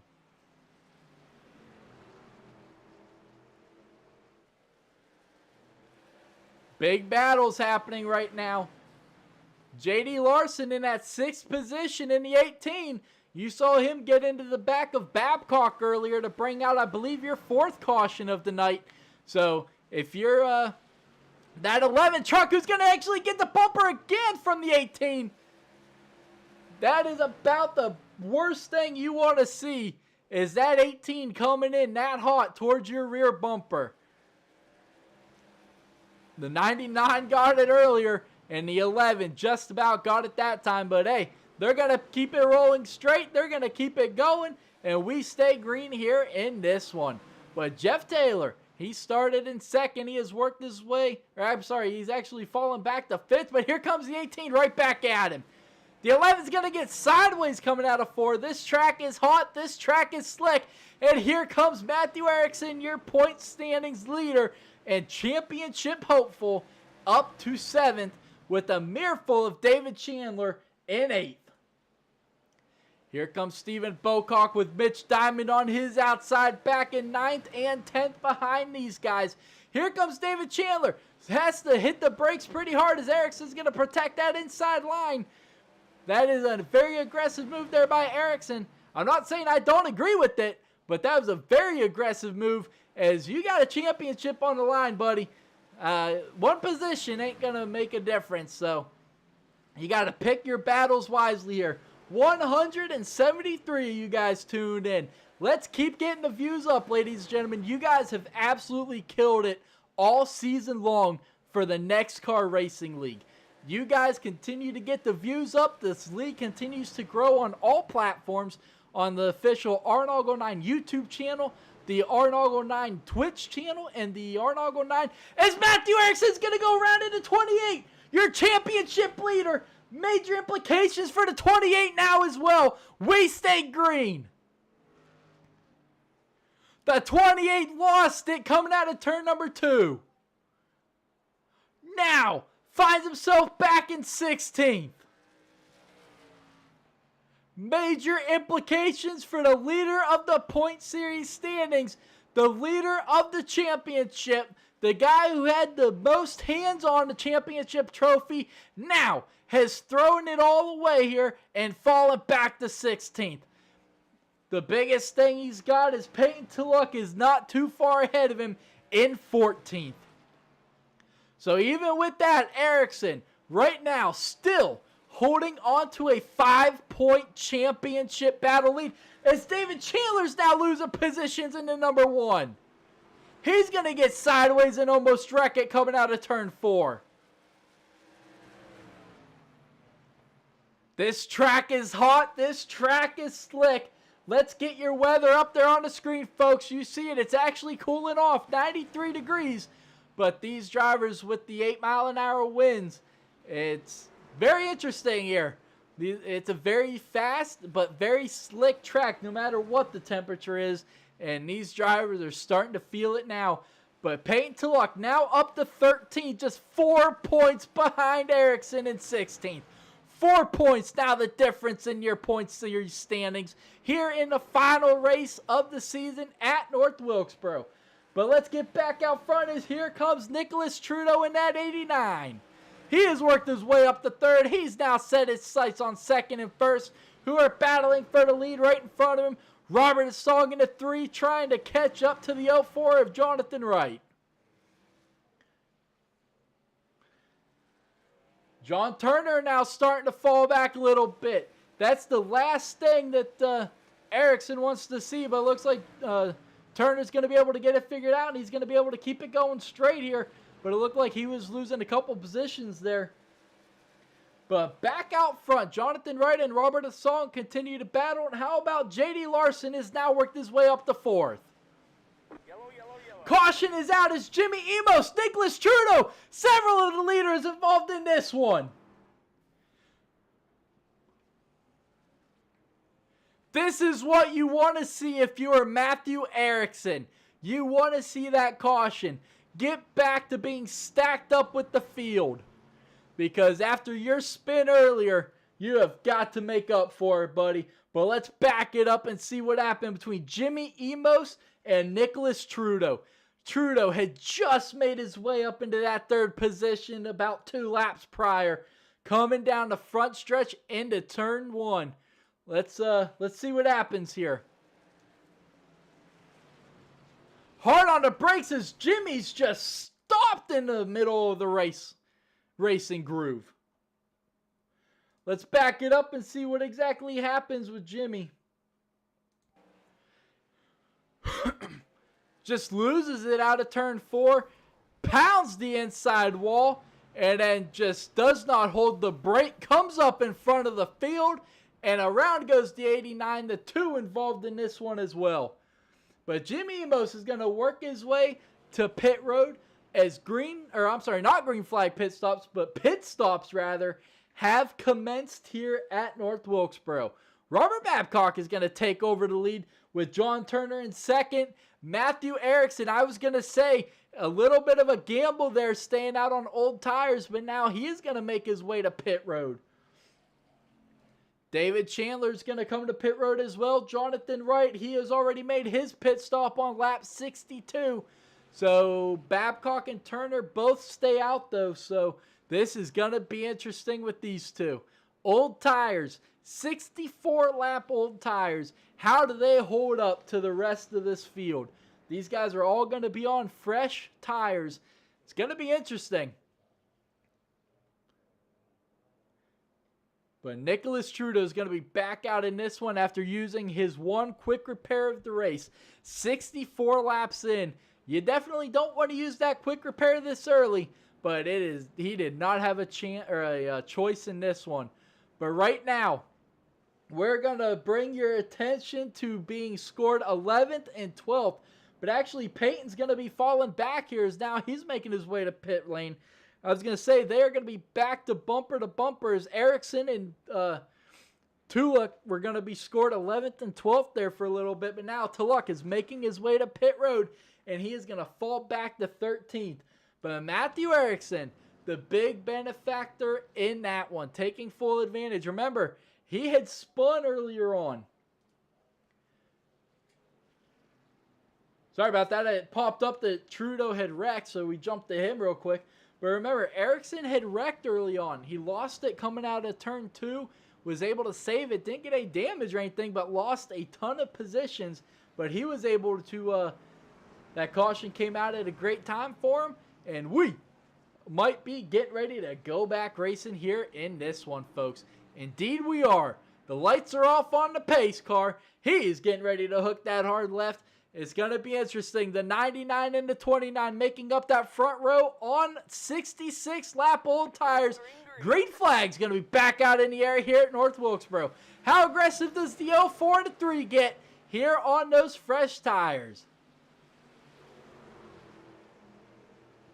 The 3 all over the back bumper of the 29. The 99 trying to hold off the 04 as much as possible. Here comes the 65 of Mitch Diamond. He was able to get past him.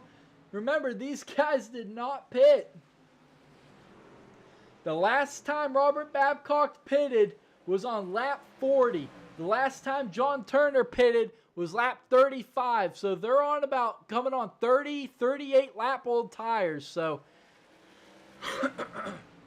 tires make a big difference here. As you see now, the 99 getting 8 up alive as now he is on that inside line as everyone else is able to use that high line around him to put down fast laps here around North Wilkesboro.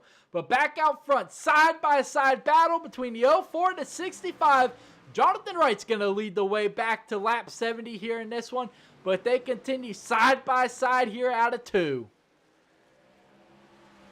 The 04 is going to get the big run. That momentum around is going to go to 65 of Mitch Diamond. He locks it up. He saves it down in front of the 99. Big heads up move by the 99 of Robert Babcock. And they're still going to wreck out back. J.D. Larson, the 51. The 99. Big heads up move avoiding it, but then causes mayhem on the front stretch.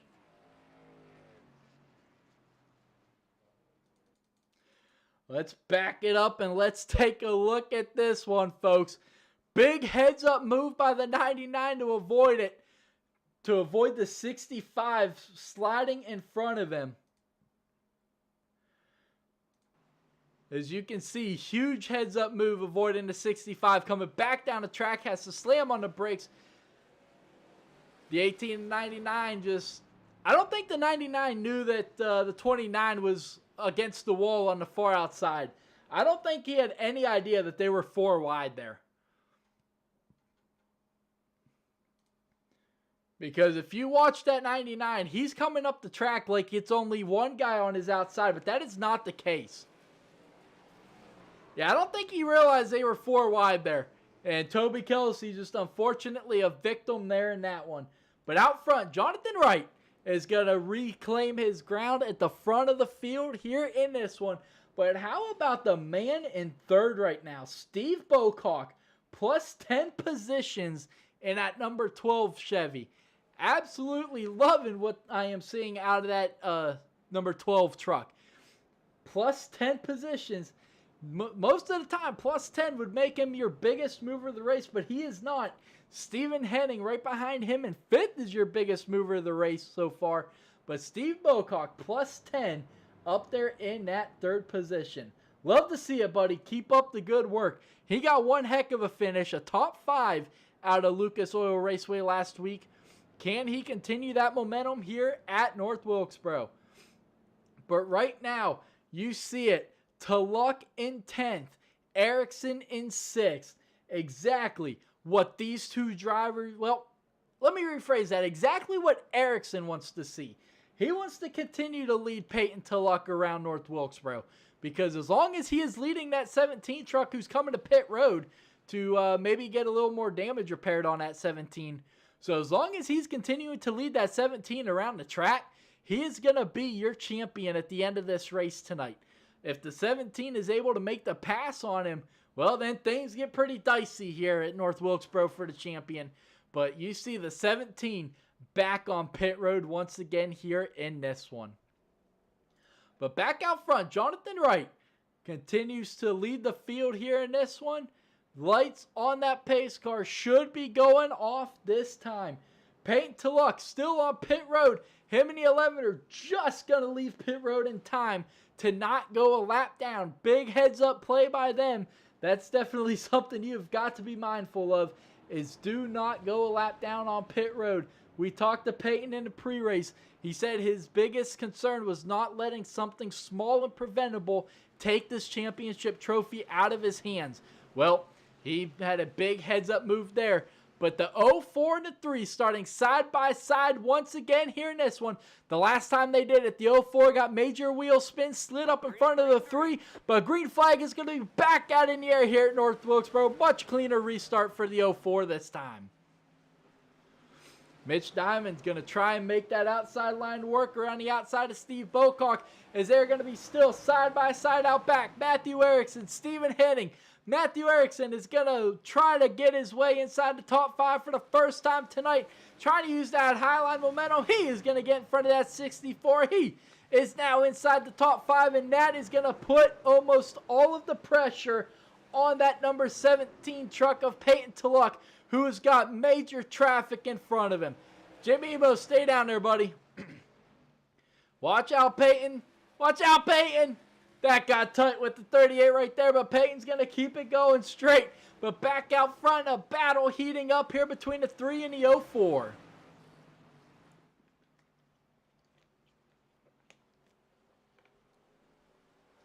Robert Asong in that number 3 took full advantage of a late race caution last week at Lucas Oil. A race that looked like it was going to go to the way of Andrew Bolander about 5 to 10 feet before he got to the start-finish line on the last lap. Caution flew, sending us into a green-white checker finish, and that number 3 took full advantage of it, got himself his first win of the season, and now running around here in second.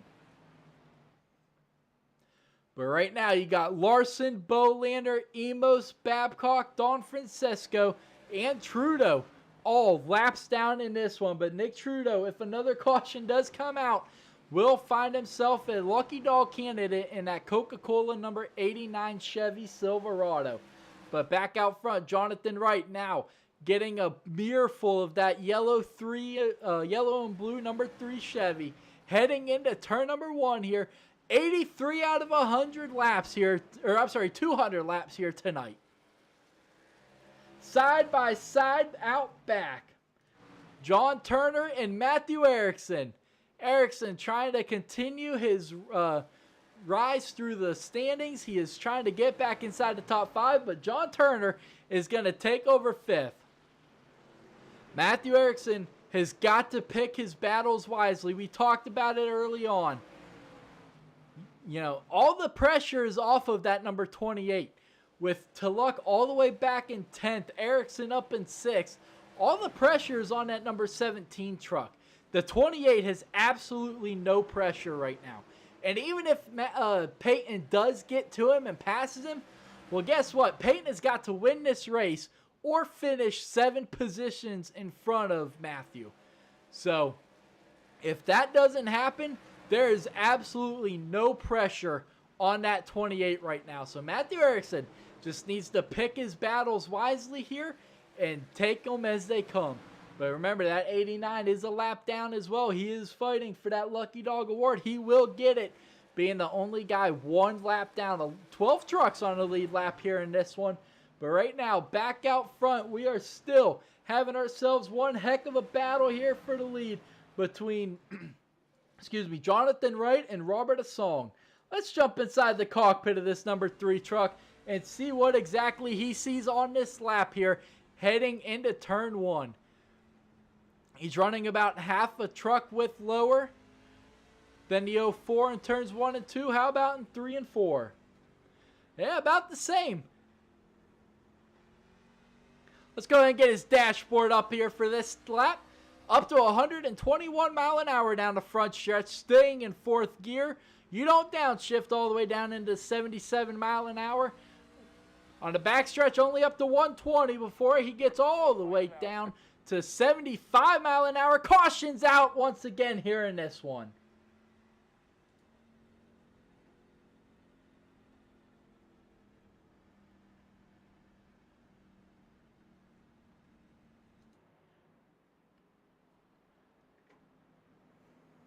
Waiting to see what may have been the cause for this caution. We're getting some stuff with Nicholas Don Francisco.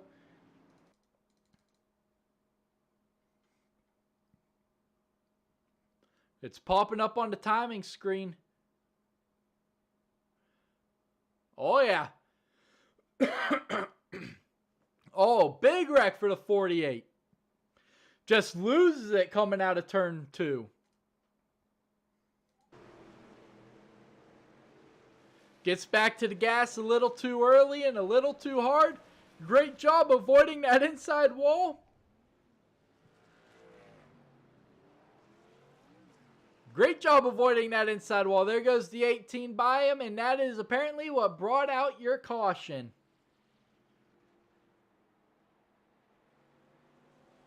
I don't know why, honestly, that brought out the caution, but it did. But the benefiter of this one is Nicholas Trudeau, as now he is going to get that lucky dog, and he is right back on the lead lap in this one. But your championship battle continues. 6th and 9th. Ericsson 6th. Tulloch in 9th. But folks, we are going to step away here for a quick break here at North Wilkesboro Speedway. Don't go anywhere, as we are going to be right back to bring you more green flag action here in this one.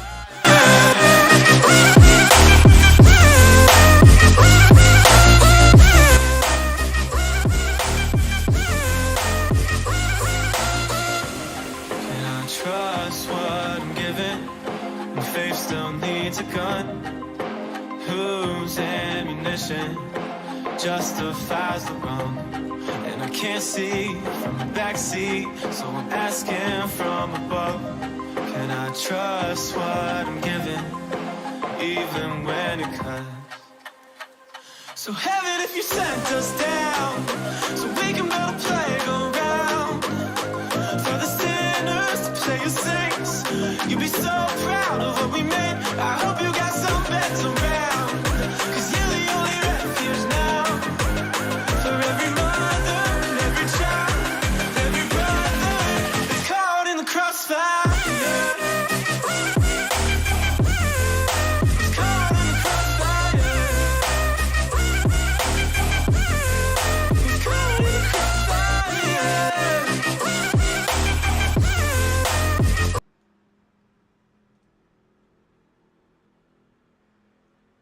All right, folks, that was a very quick caution this time, as the field is now side by side once again for the 8th time tonight. Green flag is going to be back out in the air here at North Wilkesboro.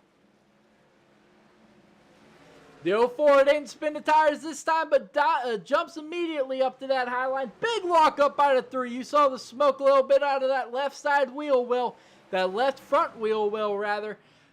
The 3 locking them up once again, getting into turn 3. We heard several drivers talking about finding that braking zone to where you don't lock them up, but it's enough braking to get slowed up. Well, the 3 back-to-back corners for Robert Asong locking them up, and you saw John Turner locking them up big time that time. Now Steve Eddings going to try and fight back on that high line. He's going to lose a bit of momentum that time as he's trying to bring the battle back to the 51 of Toby Kelsey, 4th, 6th. But right now, your championship running Ericsson 8th, Tulloch in 11th. But out front, here comes the 65 of Mitch Diamond with the 3 all over the back bumper. Toby Kelsey has worked his way up into the 5th position. The 29 is going to get loose. Is he going to save it? He is. Big save by the 29. But back out front, Mitch Diamond trying to run down your leader while he's being run down by the 3.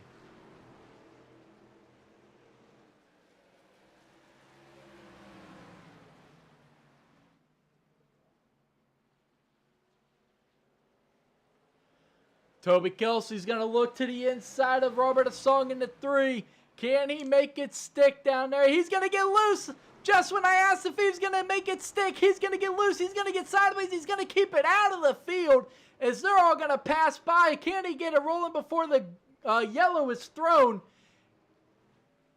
He is going to get it rolling. We stay green here at the halfway point of this one. 100 down, 100 laps to go here at North Wilkesboro.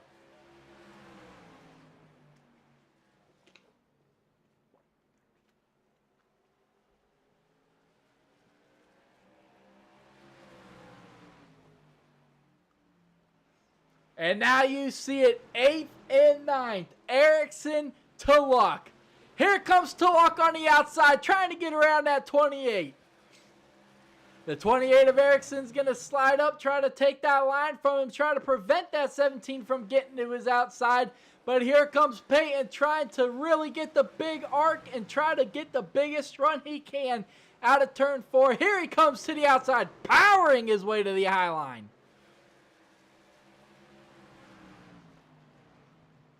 The 28 doing a fantastic job holding off the high line of Peyton to Luck in the 17.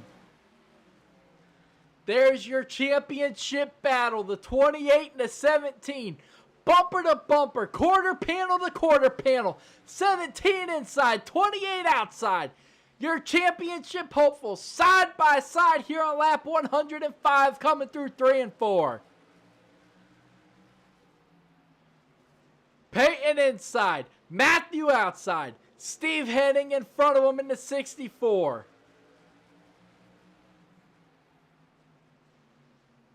Peyton has got to get around Matthew Ericsson and gain a couple more positions if he is going to make the championship trophy his and put his name in the NEXXTCAR history books.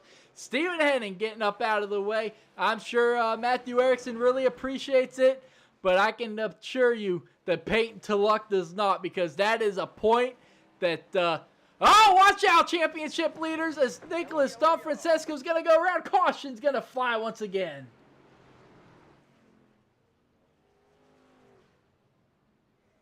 Caution is out for the 9th time here in this one. Nicholas Donfrancesco bringing out his 3rd caution of the night. North Wilkesboro, we talked about it, is a very tricky track. Well, these drivers are really finding out just how tricky it is. He just broke it loose coming out of turn 4. But man, bumper to bumper are your 2 championship hopefuls. The 17, the 28. It don't get any better than this, folks, battling for this championship. Peyton to Luck might be in front of Ericsson, who's going to stay out. Both drivers stay out, as now your 2 championship hopefuls, ladies and gentlemen, are now possibly going to be restarting this race 1st and 2nd. This is a huge heads-up move by Peyton. It's a gamble. He knows he may have to win this race to win this championship. Well, now he is laying it all out on the line by staying out in this one. Matthew Ericsson exactly matching what Peyton does. I thought maybe they'd come down and maybe try to pit this time. But the 28 of Ericsson matches exactly what Peyton does in that 17, folks. So these drivers trying to stay on the same pit cycle with each other, trying to match exactly what the other one does. Remember, if they finish the running order tonight exactly how they run right now, Ericsson, by 2 points, is your points winner, or your championship, or champion rather. So even though Peyton stayed out and he is going to be your leader here, he needs some stuff to happen to that 28 truck. And when I say stuff to happen, I don't mean wrecking, but I'm saying to lose positions. So this is a very gutsy call by that 17 truck. And honestly, me personally, I like the call by that 28. What do you have to lose right now? All the pressure is on that 17 truck right now. Stay out there. You know, we've saw where older tires are really unable to hang on for, more than 5-7 laps here. We saw Babcock and I forget who else stayed out, and they were on old tires, and they were only able to hang with the leaders for, like I said, about 5 to 7 laps. So, I like this call by Matthew Ericsson, exactly matching what Peyton does and just staying with them here. But the lights are off on this pace car, folks. We are going back racing this time, and your 2 championship hopefuls, the 2 guys who have their hands on the trophy, starting this one on the front row. 9 cautions so far, and that has put these 2 drivers starting side by side here, your 2 championship hopefuls. Can Peyton get the restart that he needs? Can Ericsson hang on? Green flag is back out in the air here at North Wilkesboro. Both drivers get a respectable restart. The 28 way up the track. 17's holding his own. Ericsson might lose a position or two as here comes Toby Kelsey on the inside. Ericsson has fallen now back to 4th as he has got some severe company out back. Mitch Diamond all over the back bumper. Watch out, Matt. Watch out, Hasong. Hasong all over the back bumper of the 28. David Chandler, you saw the smoke, really locking him up heading into turn 3. But out front, Peyton Tulloch hanging on, but here comes your pole sitter, Toby Kelsey in the 51. Ericsson has fallen all the way back to 6th. Remember, as soon as Peyton loses this lead, that does not matter. The only thing that matters is when Peyton is leading, that Ericsson has got to finish 4th or higher. But if Peyton loses in this lead and falls back to 2nd, all Ericsson has to worry about doing is finishing within 7 positions of Peyton. Right now, he would be in the catbird seat to do it, running around in 7th. Caution is out for the 10th time in this one, as Nicholas Don Francesco's night continues to get worse here at North Wilkesboro.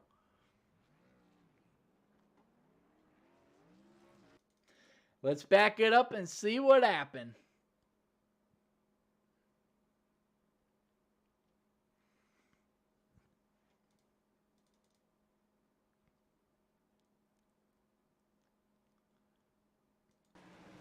The 5 just... I don't know.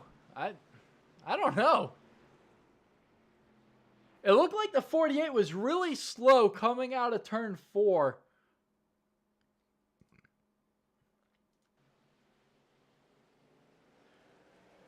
Does he check up at all? Not that I see. I think the 5 just maybe missed his braking mark. I don't know. That's a hard one to explain there. Yeah, I think that one's just going to be chalked up as a racing incident. But back out front, Peyton Tulloch able to hold on in this one. Is now you see Matthew Ericsson coming down pit road. He is now coming down to get his 4 fresh tires. He is going to come out of pit road. Now, Peyton Tulloch, what does Peyton do to counteract it? He's going to stay out. Now this call, I don't know if I like. But when you're Peyton Tulloch in that 17 truck, you honestly have nothing to lose right now. You know, you weren't able to really pull out in front of Ericsson. Ericsson had been running around that 7th to 9th position all race long. Well, that's exactly what he needed to do to win this championship. So Peyton just having to throw the toilet at it this time and see what exactly he can make happen here. 120 laps coming to complete this time out of 200. These drivers, 10 cautions, 80 laps to go here around this iconic track of North Wilkesboro Speedway. Matthew Ericsson now being scored in 11th. Peyton Tulloch being scored the leader in 1st. This is going to be interesting. The last time Peyton pitted was on lap 92. So, he's got some older tires as now, let's see here, 2nd through 9th. So, right all the way down to Kelsey in 9th. Or, I'm sorry, Nick Trudeau in 8th, rather. All pitted on lap 108. And then Toby Kelsey on back through the field, all pitted on lap 118. But the lights are off on the pace car, folks. We are going to go back green flag racing this time. That 17 truck is, looking like it bent through the shredder, the right side and the rear bumper. But right now, that 17 truck has found his way out front here at North Wilkesboro. It's championship weekend here for the Truck Series. He is putting it all out on the line right now. He said it. Green flag is back in the air here in North Wilkesboro. 17's going to spin the tires. The 04 is going to get a great launch. So does the 3. The 17 on those old tires really spinning the rear tires on that restart. That is going to cost them the lead and maybe more. And the 65 is going to cost some positions as well as he's stuck behind the 17. This is not what you want to see if you were that 17 truck or a fan of Peyton. Because now he is falling back exactly how Matthew Erickson wanted him to and needed him to. Peyton Tulloch being scored right now in that 5th position. Erickson in 11th. Right now, Erickson would be your points winner by 1 point. So this is exactly what Matthew Erickson wanted to happen. Peyton needs to be careful here as he is going to continue to lose positions. They're going to wreck. He's going to make it through. Caution's going to come out once again. That was extremely close there by Tulloch. Barely squeezing through that one.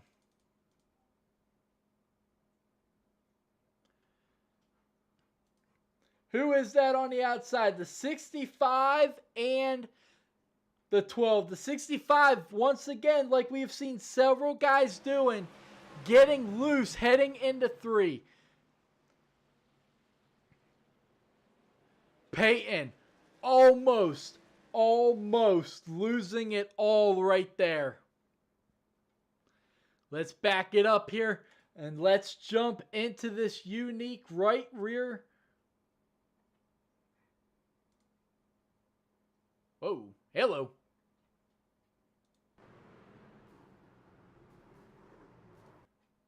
That would be because we are not on Peyton's. All right, there we go. Now let's back it up and see just how close it was coming out of turn 4.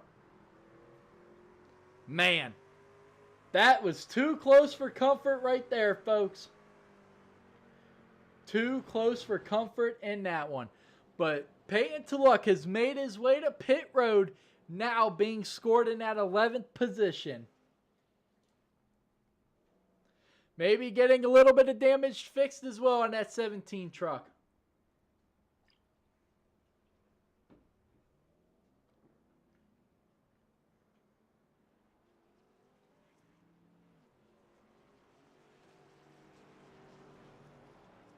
Well, Peyton, you held on, you held on as long as you could on those old tires, buddy. He put up a heck of a fight, but he is going to hand the lead over to Jonathan Wright, Robert Asong, and Steve Bocock, who just found himself involved in that one with the 65 of Mitch Diamond. Both of those guys able to continue on without coming down pit road. That 65 truck, we were talking about Peyton's truck looking like it's been through a shredder. Well, that 65 truck is really looking rough here. Let's jump on that left rear suspension here, and you can see all the damage there. But, folks, we are going back side by side here. That means one thing. We are getting ready to go back racing here in this one.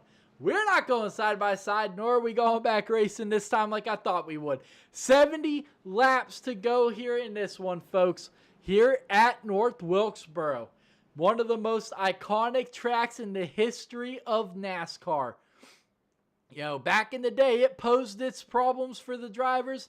Well, tonight ain't any different. 11 laps here, 11 cautions so far. So it is definitely causing its problems for these drivers here. But you see it, they are now officially going back side by side.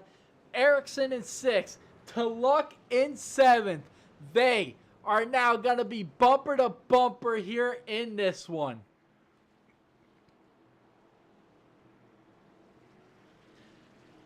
Both of them, Erickson and Tulloch, back in the thick of it all. 6th and 8th, folks, but back out front.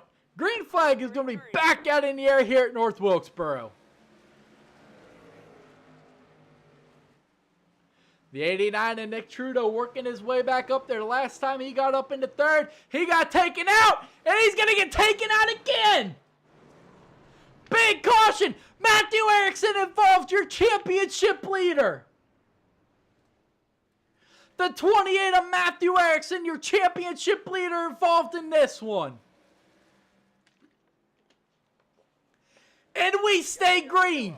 Caution's going to finally fly.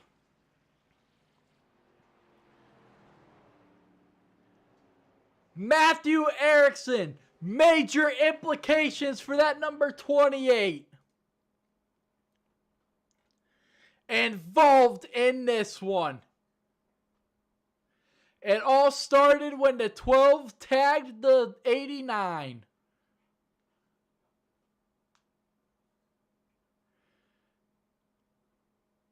We're going to back it up and we're going to watch it off of a couple of different views here.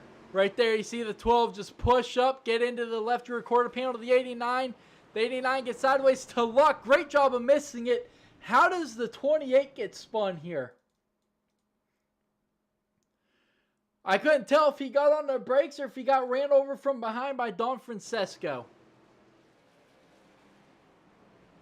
Oh, the 11 hit him.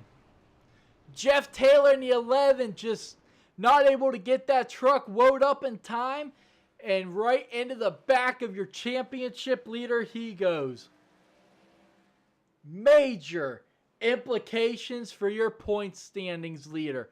But Matthew Erickson, thank God for quick repairs. I'm sure he is saying right now is that number 28 Ford F-150 is back out in this one. But man, we right now have got ourselves a point standings tie. Peyton Tulloch being scored in that third position. 7 positions, 7 points ahead of Erickson, who, never mind, Toby Kelsey has just made his way on the pit road. You see him. So now Erickson is back up into that 8th position as Larson and Kelsey both pit. So that is going to put Erickson back in the point standings lead by 2 points. Folks, this championship battle is going to come all the way down to the last lap tonight. And if it does, we talked to Peyton early on in the pre-race. You heard him. He said, what will these guys do for this championship trophy? He said, what are guys going to be willing to do? You know, he brought up Ross Chastain just to get into the championship for the move he made at Martinsville. This, folks, this is all on the line here tonight in race number 10 of this season. It's the final race. What is Peyton Tulloch in third willing to do for a championship? What is Matthew Erickson back in 8th willing to do to continue to lead the point standings and grab that championship? All but 1 week this season has been led by that number 28 Ford F-150. Can he continue to reign supreme here against the other drivers here in the Truck Series? But these guys, side by side once again. The lights are off on the pace car out front. The 04 and the 3, side by side in row 1. The 17, 65 in row 2. 12 and 11 in 3. Green flag is going to be back out in the air here in this one. It's going to be interesting to see how Matthew Erickson works his way through this field. He had to use that quick repair. How aggressive does he get to try to conserve this point standings lead and championship? As he sees Peyton Tulloch up there battling for 3rd and 4th. Right now, he has got to stay within exactly where he is right now if he wants to get this championship trophy.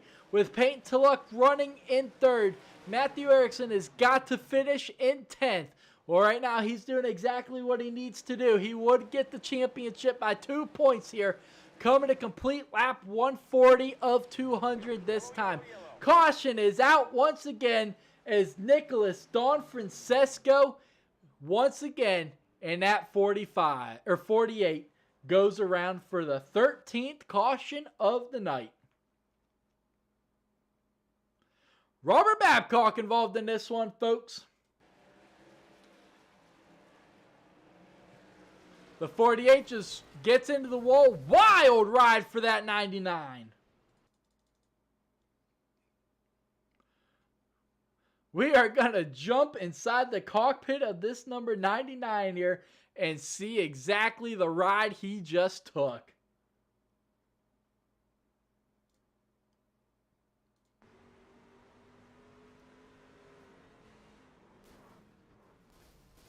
Man, barrel rolling down the front stretch here at North Wilkesboro. Now on pit road trying to get his damage fixed. Both drivers, the 48 and the 99, big damage. But here comes Steve Henning trying to get a lap back as he is now going to be back on the lead lap. And at number 64, putting 11 drivers on the lead lap here in this one. But your championship leaders, Tulloch in 3rd, Erickson in 7th. Exactly what Erickson is hoping for. He's doing exactly tonight what he needs to do. He doesn't need to go out there and win this race like Peyton ultimately is probably going to have to do. You know, so all the pressure is on that 17 truck right now. Matthew Erickson just needs to continue doing for these last 55 laps exactly what he has done for the first 145 laps. He just needs to continue to run around that 7th to 9th position, and he will have this championship. Peyton, well, he's going to have to get it figured out and try to, do a little bit of different strategies right now. We saw him stay out earlier. It worked for a couple laps, but then lost the lead. But now he finds himself up there in the 3rd position. How aggressive does he get? Especially right now with Erickson being stuck back in the thick of it all, back there in the 7th position. Well, we are about to find out just how aggressive that 17 truck is willing to get as we are going back. Green flag racing this time. We are not. I'm sorry. I would have swore the lights were off on that pace car. My apologies. You know, it's hard to know whether we're getting ready to go back racing or not with the way iRacing keeps swapping between single file restarts and double file restarts. But now the lights are off on the pace car. We are going back double file restart. Wright Hissong, Tulloch Bocock, Kelsey Thomas, Erickson Taylor, Larson Henning, making up your first 5 rows on this restart. 11 drivers on the lead lap here in this one. The pace car getting ready to hook that hard right for the 13th time tonight. Back onto pit road. There he goes. Green flag is going to be back out in the air here at North Wilkesboro. The 04 is going to immediately jump up to that high line. Here comes Peyton Tulloch in that 17 underneath Hissong. Erickson back there in the 8th position. Just trying to hang on for this championship. Peyton Tulloch now. An absolute mireful from the 51 to Toby Kelsey.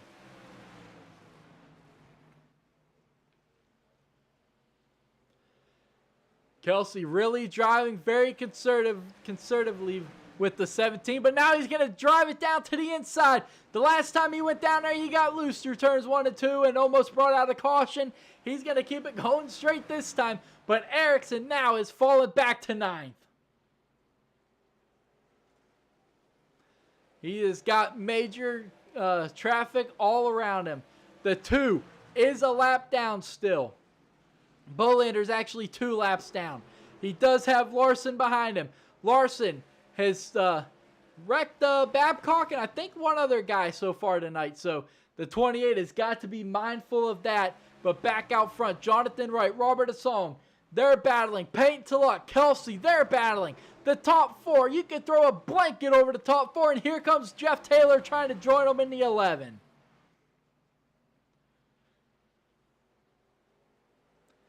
Matthew Erickson just inside where he needs to be.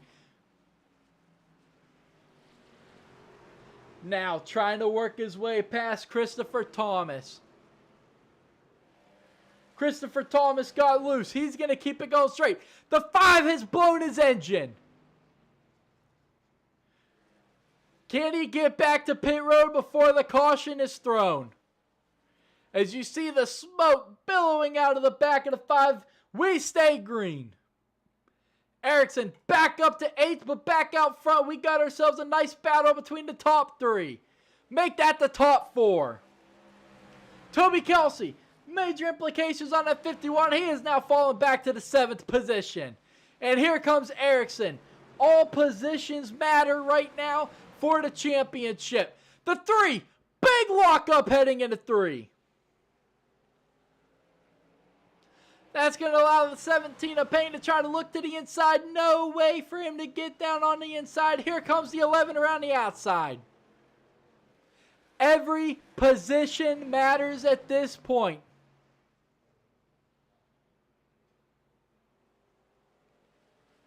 Right now, Ericsson would be your champion by 2 points. Peyton to luck, trying to get that number 17 dialed in. Matthew Ericsson trying to get that 28 figured out and try to get up there and get himself a couple more positions that would basically put Peyton in a must-win situation. That 2 truck is a lap down, not at all making it easy on the 28. The next guy Matthew Ericsson can pass is Steve Bocock in the 12, 2 trucks ahead of him for position. Peyton to luck, still bumper to bumper, trying to get back to the bumper of Robert Song here. 158 laps in this one, folks. This championship battle is going to come all the way down to the wire as you see Hassan locking it up once again heading into 3.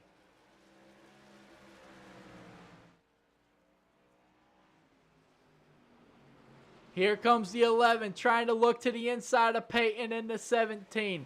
Back out front, the 3 still trying to work his way past the 04. Big lockup by Peyton getting into 3. You saw the smoke. That's going to possibly open up the door for the 11. It does not. But you see Toby Kelsey and Mitch Diamond, they are side by side. Watch out as Jimmy Emos is going to come back onto the track. Matthew Ericsson's going to work his way past. He has got a guy in front of him for position. Steve Bocock into 12. This would be huge for Ericsson in his championship battle.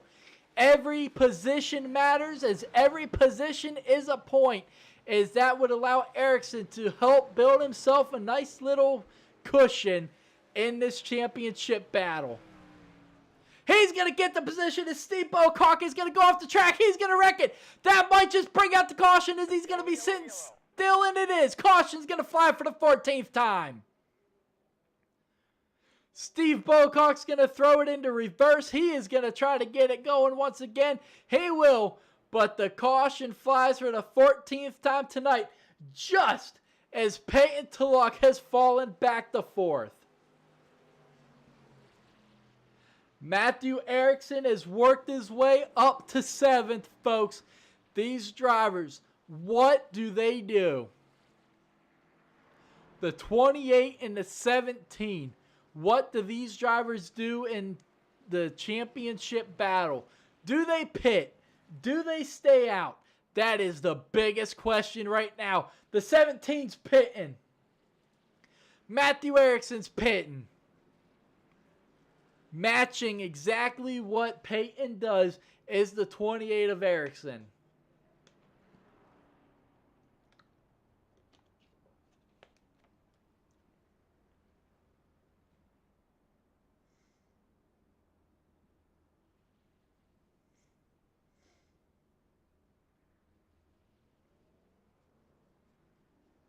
This is huge, folks, as this could be the final pit stop of the night.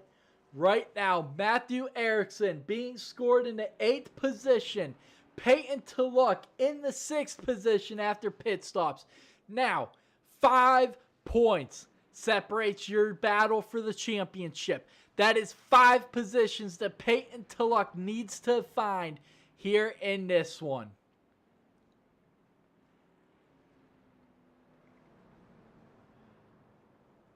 Basically, the only way to luck, if Ericsson is able to continue to run in that 7th position, the only way to luck can win this championship is by winning this race. If Ericsson loses a couple positions, obviously that changes things for Tulloch. But right now, it is looking as if Peyton in that number 17 might just have to find his way to victory lane. Ericsson, if Peyton does get to victory lane, Ericsson needs to finish 4th or better. He's had himself a great truck so far in this one. Is it a top 5 truck? I don't know. But he has definitely had himself a great truck here tonight. As you see him working his way past J.D. Larson there and Nicholas Trudeau. Nicholas Trudeau 21 laps down. Definitely not the race that number 89 wanted to finish off this season. He does have 2 wins this season here on our first season on iRacing. But not the way he wanted this race to go, folks. But we are going back green flag racing this time.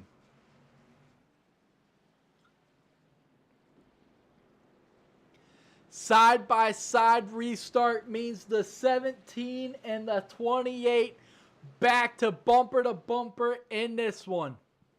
5th and 7th on the inside line. Pace car hooking that hard left once again. Green flag in the air. The 17, big checkup. The 28's going to have to check up as well. The 11 and the 04 get up into the outside wall. We should stay green. That is going to allow Matthew Ericsson to try to get past him.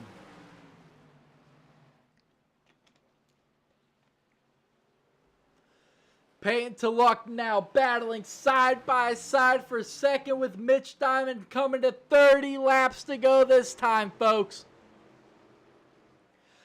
Peyton clears Mitch Diamond for second. Matthew Ericsson back in 7th. This is not what you want to see if you were that 28 truck. You do not want to see Peyton Tulloch working his way up this close to the lead with so little laps left as the 17 is going to get sideways coming out of turn 2.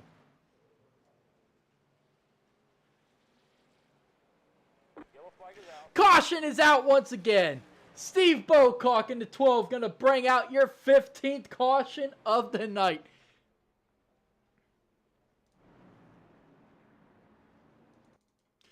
Let's back it up one more time here, folks, and let's see what brought out your 15th caution.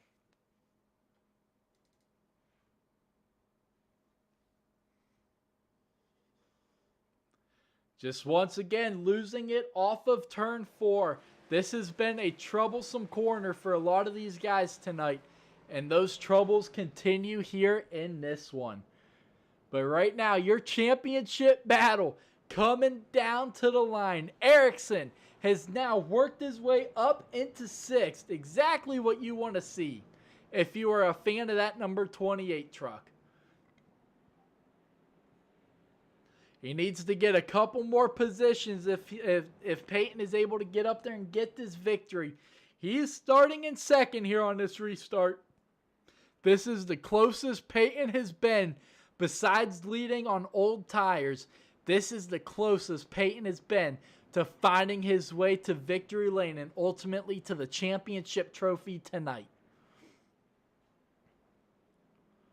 But folks, we have 28 laps to go in this one. Can these drivers get it cleaned up for the closing laps here tonight? Andrew Bolander that is, in the number 2, back there in the 8th position. He has worked his way back onto the lead lap.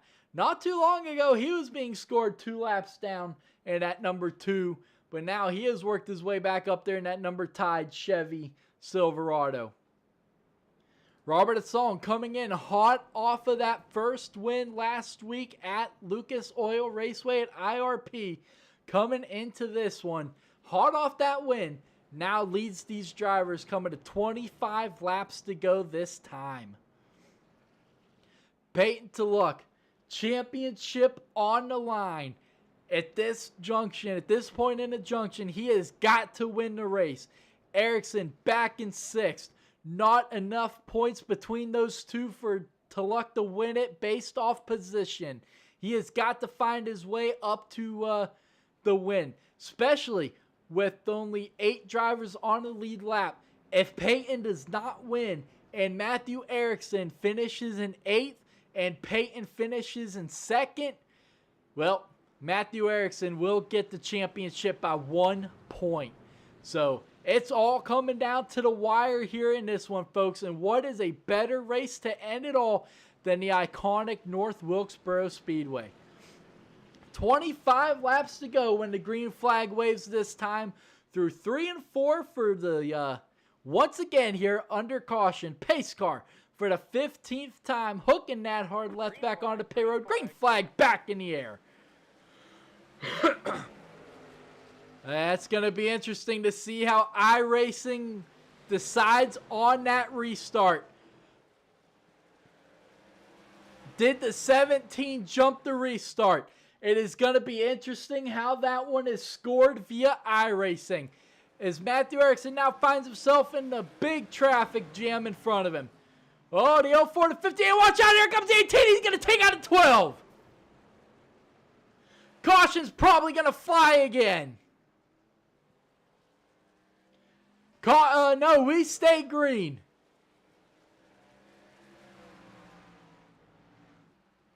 Matthew Ericsson, about 5 feet from seeing that championship trophy ripped out of his hands as the 18 just went in like a bulldozer into turns 1 and 2. Taking out the 12. Save it, Payton! Payton, big save down the front stretch out of turn 4. He's going to lose the lead, though. Payton almost going to rip the championship trophy out of his own hands, as the 11 is going to get turned by the 65. Caution's going to fly for the 16th time.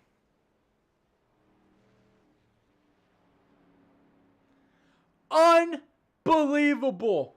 The 11 unable to get it rolling.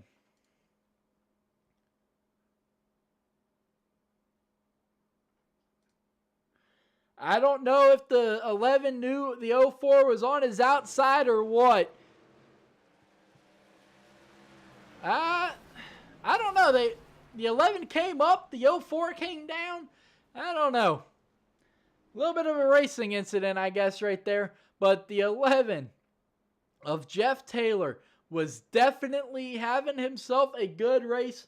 But, folks, I want to bring your attention to the timing tower.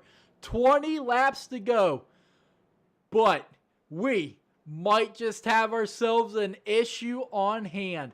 Matthew Ericsson has come down pit road to get himself 4 fresh Goodyears. Peyton to Luck has stayed out. But that is not what I'm talking about, folks. We have 7 trucks on the lead lap. That means if Matthew Ericsson does not go a lap down, which he is, the 28 is still on pit road getting some damage fixed. Why is he on pit road getting damage fixed? We're going to back it up and see what happened with the 28. You see damage to the front of the 28.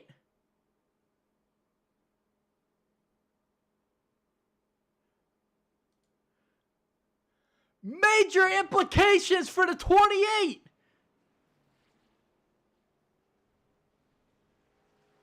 We did not see this during the caution. Unbelievable, folks.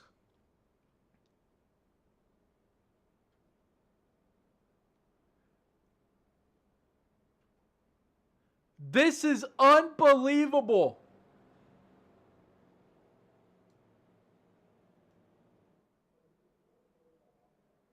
Peyton to Luck in second, while his championship contender sitting on pit road getting damage fixed after being involved in that caution. Late race wreck out front in front of him might have just taken the championship trophy out of his hands.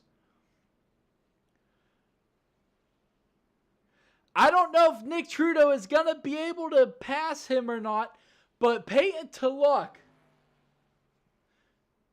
is being scored in second as the lights are off on the pace car coming through 3 and 4 once again. We're going to have to keep an eye on Ericsson's name and see if he drops it all as that pace car back on pit road. Green flag is going to be back out in the air in this one.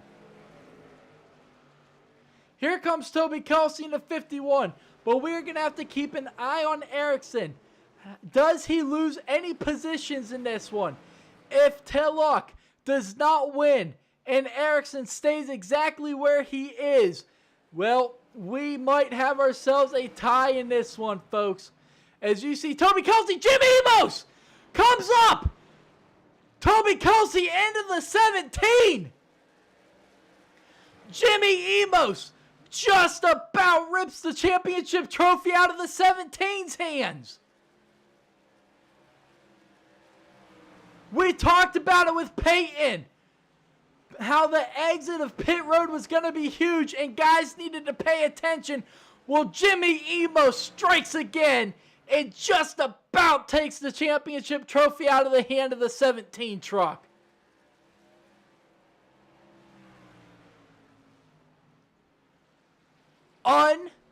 Unbelievable.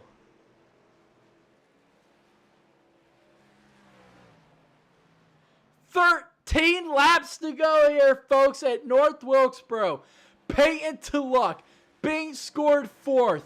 Matthew Ericsson being scored 8th. Right now, Ericsson is your points leader by 3 points.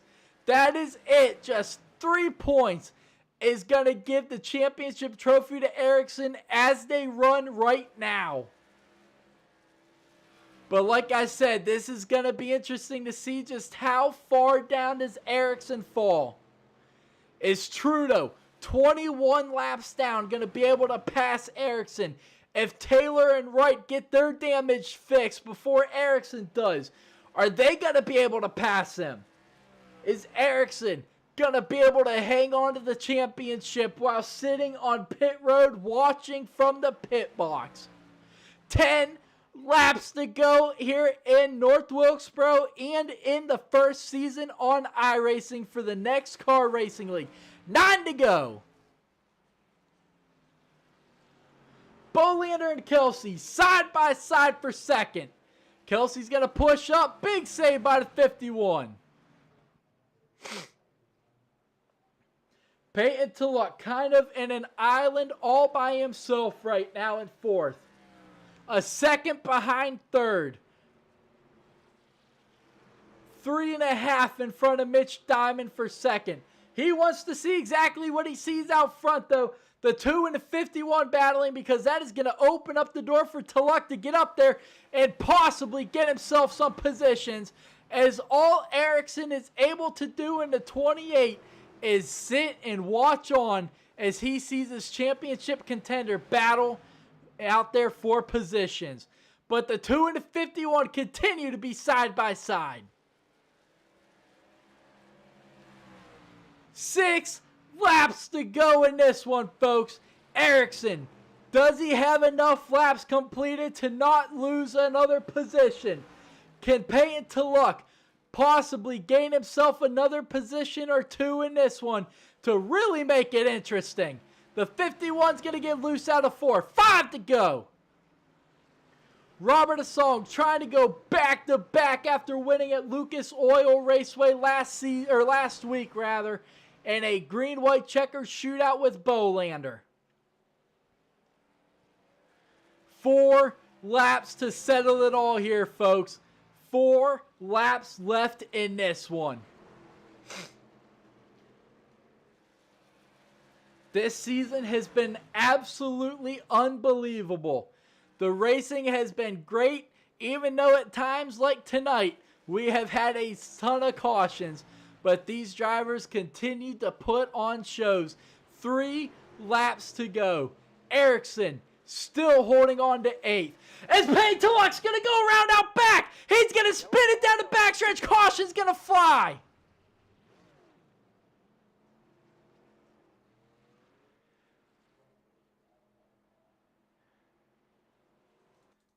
We're going to back it up and see what happened with the 17.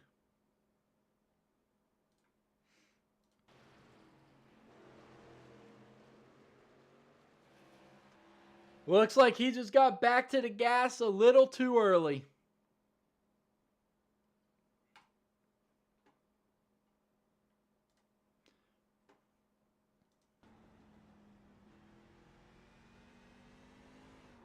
Yep, just got back to the gas a little too early. You heard it there.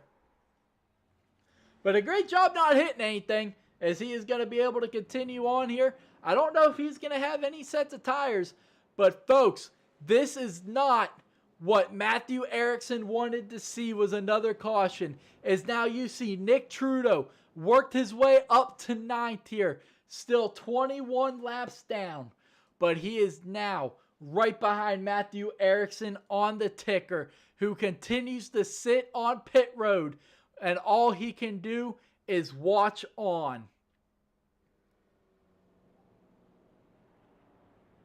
Payton Tulloch still being scored in 5th position.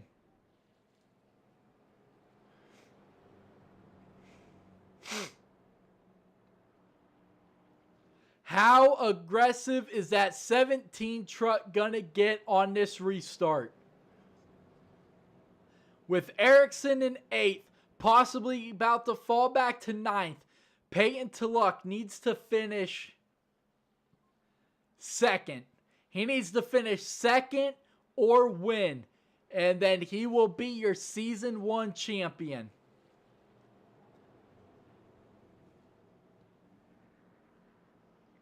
As you just saw the ticker change, Trudeau up to 8th, Erickson back to 9th.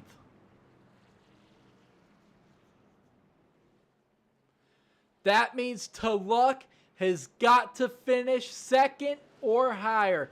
And now, Thomas, he's out on the track. Christopher Thomas, you saw him just move up to that 10th position. Is Erickson going to lose another position?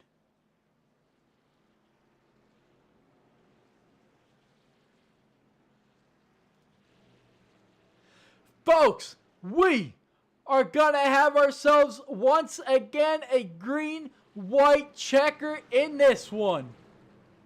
Overtime racing to end Season 1 here of the NEXXTCAR Racing League here on iRacing for the NEXXTCAR Truck Series. Payton Tulloch in 5th. Erickson watching from his pit box in 9th. Out of this one, getting damage fixed. What can Tulloch do to get himself the championship trophy? Green flag is going to be back out in the air here in this one. Payton Tulloch is going to work his way up to 4th on that restart. How aggressive does he get? He's going to dive to the inside of the 51. Erickson's back to 10th. Tulloch has got to finish 3rd to tie it, 2nd to win the championship. Robert Asong has got a big battle brewing behind him. Toby Kelsey in the 51. Does he do anything to the 17? Folks, this one's going to come down all the way to the checkered flag. The 3, Robert Asong is going to come out of turn 4. He is going to get his 2nd win of the season. Payton Tulloch is going to finish 3rd, but folks, I don't know if that's going to be good enough. I think we are going to finish Season 1 in a tie, which means I believe Matthew Erickson, by the tiebreaker, is going to be your champion because he has a win. I believe Matthew Erickson has just won the championship. They came into this race 7 points between each other. Matthew Erickson 10th. Payton Tulloch in 3rd. 7 points is your difference. I believe Matthew Erickson is going to be your champion based off of the win, which will be your points deciding factor.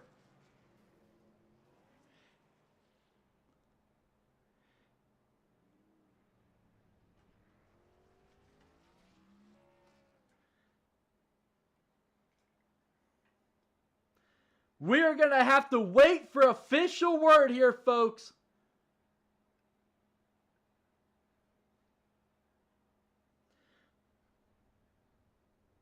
What an ending to it all.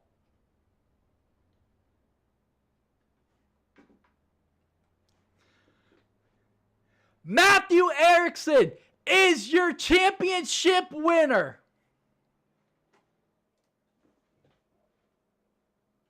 And, you know, I got to be like Carl Edwards, you know, once said, if he didn't win the championship, he's going to be best loser. And that's what I'm going to do. So congrats, man. It was a hell of a battle. And it came down all the way to the end. Officially as the tiebreaker with the win, Matthew Erickson, you are Season 1 champion in the NEXXTCAR Truck Series. Whew, I don't know how that's possible, but man.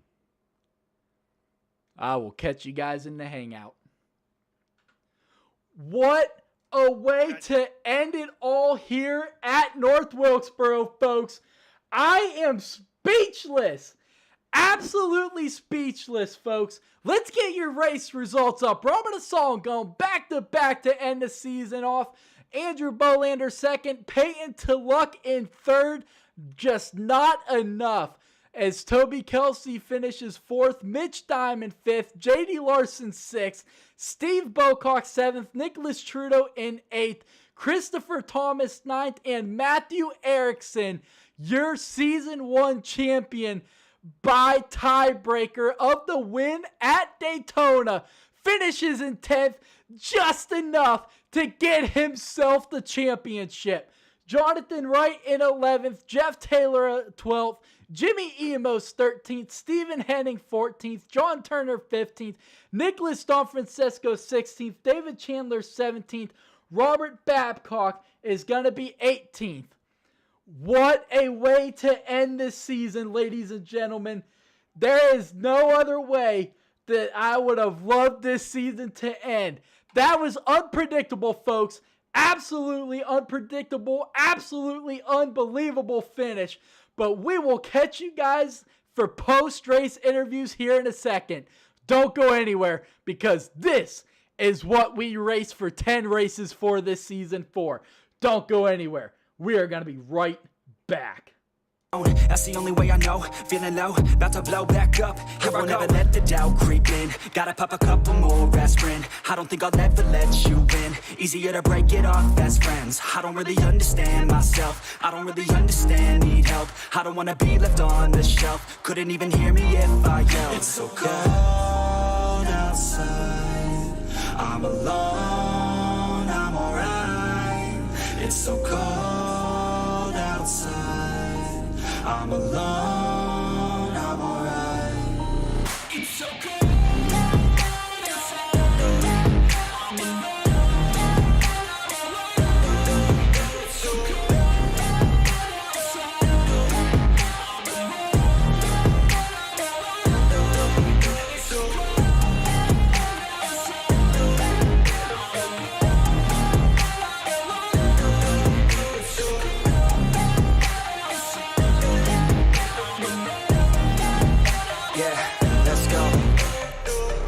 Break down, always feel like I could break now, but I never let it take me to that place now. I won't ever let my thoughts get away now. I got better things to do, picking fate now. I just wanna be the best, call me great now. I don't know if I'm okay or insane now. I remember better days on the playground, hoping I can find my way. Even when I'm feeling down, I fight. Even when I don't know what is right, I'ma pick a side and I'ma take pride. I will decide my fate and I will never let them tell me who I am. If you try to shake me, I'll be damned. Planet on the ground is where I stand. Never give up, that was always the plan. It's so cold outside.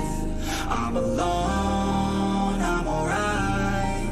It's so cold outside. I'm alone, I'm alright. It's so cold outside.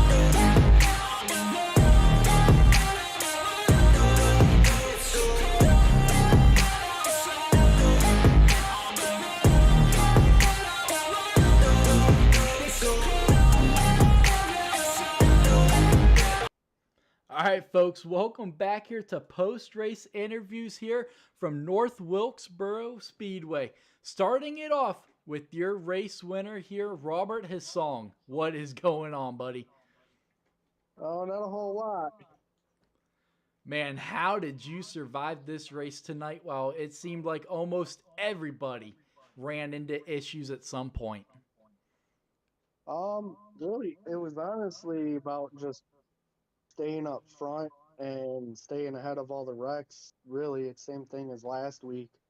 Um, I gotta give it to Andrew. He definitely sent it into 3 and 4 there. It would have been the same exact thing I would have did to him last week if we were in opposite shoes, but I nailed the restart and knew if I could get to the top, he was going to have to move me on the bottom. So I was ready for it, and I held on to it. Absolutely. Restarts were very interesting tonight. You know, coming out of turn 4 is exactly where that restart box was. And we saw Jonathan Wright in that 04. He spun his tires big time with one of those restarts. You were on his outside. And big heads up move by you to give him room to save that truck. Yeah, it was still early in the race. No reason to push it that hard that early. So don't want to be a reason for a caution, which knock on wood I haven't been the last few weeks. So we're on the right track. Absolutely, buddy. You know, way to end out this season. 2 wins in a row. Excuse me. So, you know, we got this 2-week break. I'm sure this will give you plenty of momentum heading into next season. Oh, yeah, I can't wait. Absolutely, buddy. Congrats on your 2nd win of the season, and I can't wait to see what you are able to bring next season for us as well. Yep, thank you. Yes, sir. Moving on to your champion, Matthew Erickson. You had to sit there and you had to watch those final laps tick down while you sat above your pit box. What's going on, buddy? Oh, I don't know. I'm still kind of in shock. Man, we talked about it in the pre-race with you. Daytona, getting the season started out exactly how you needed it to with that win.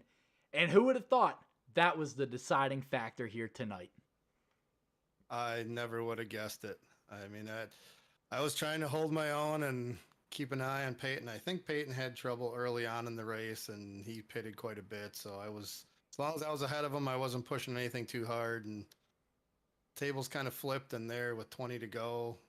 Somebody got into the backstretch and hit the wall and bounced right back in front of me, and that was it. I was in my pit box.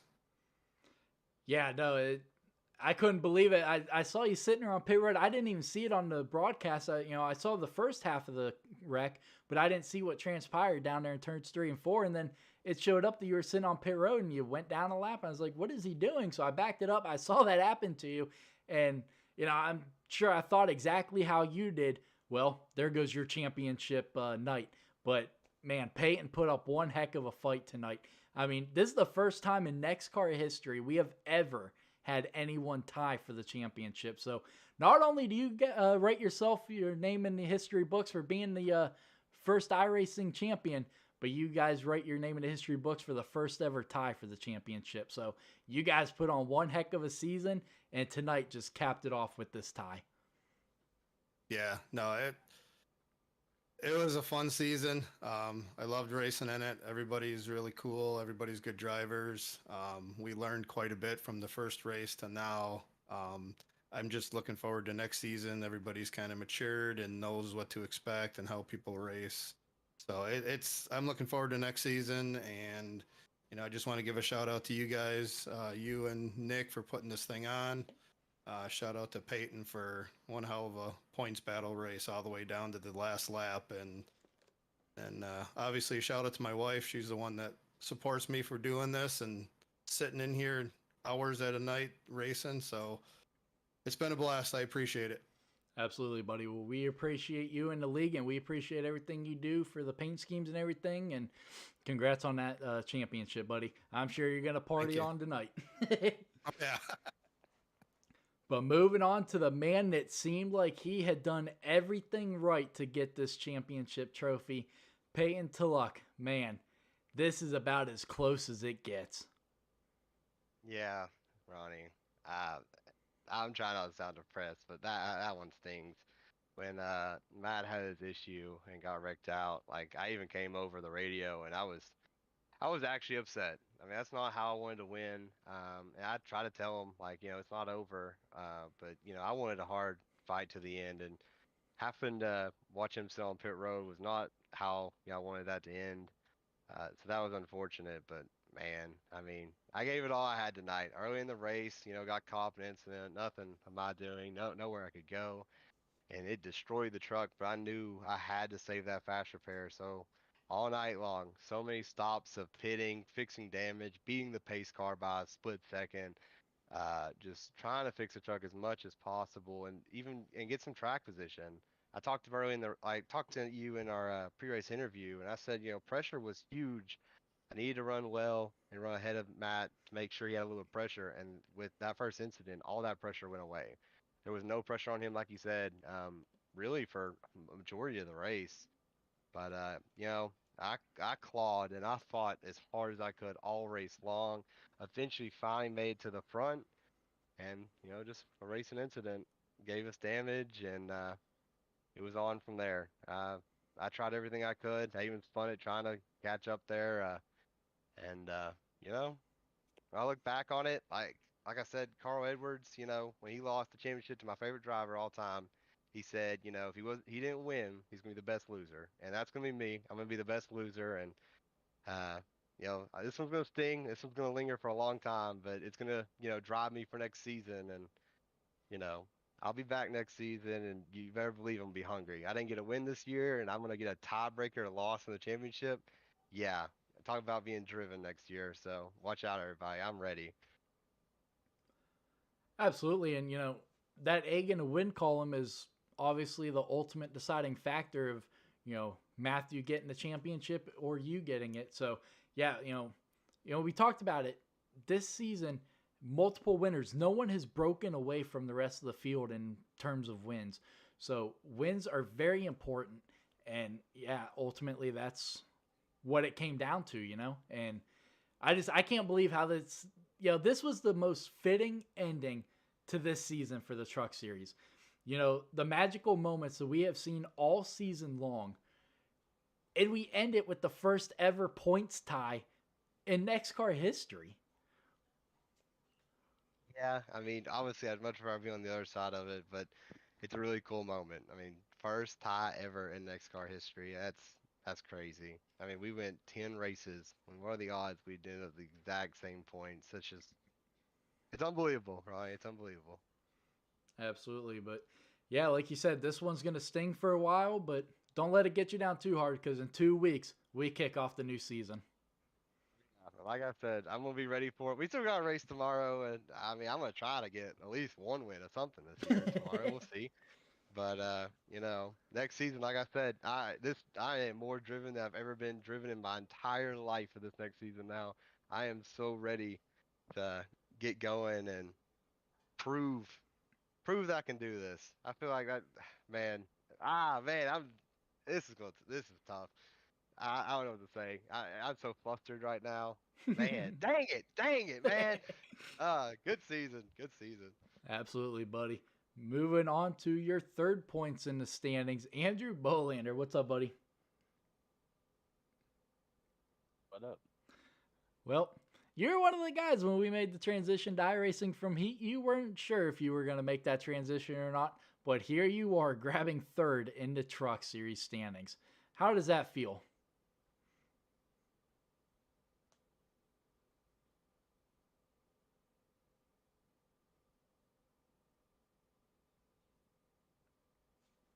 Can you hear me?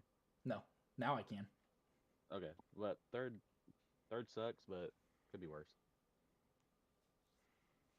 Absolutely. Well, I mean, you did miss a race or two at the beginning of the season, so if you were able to make them, we might be talking something completely different. But how does this give you some momentum heading into next season?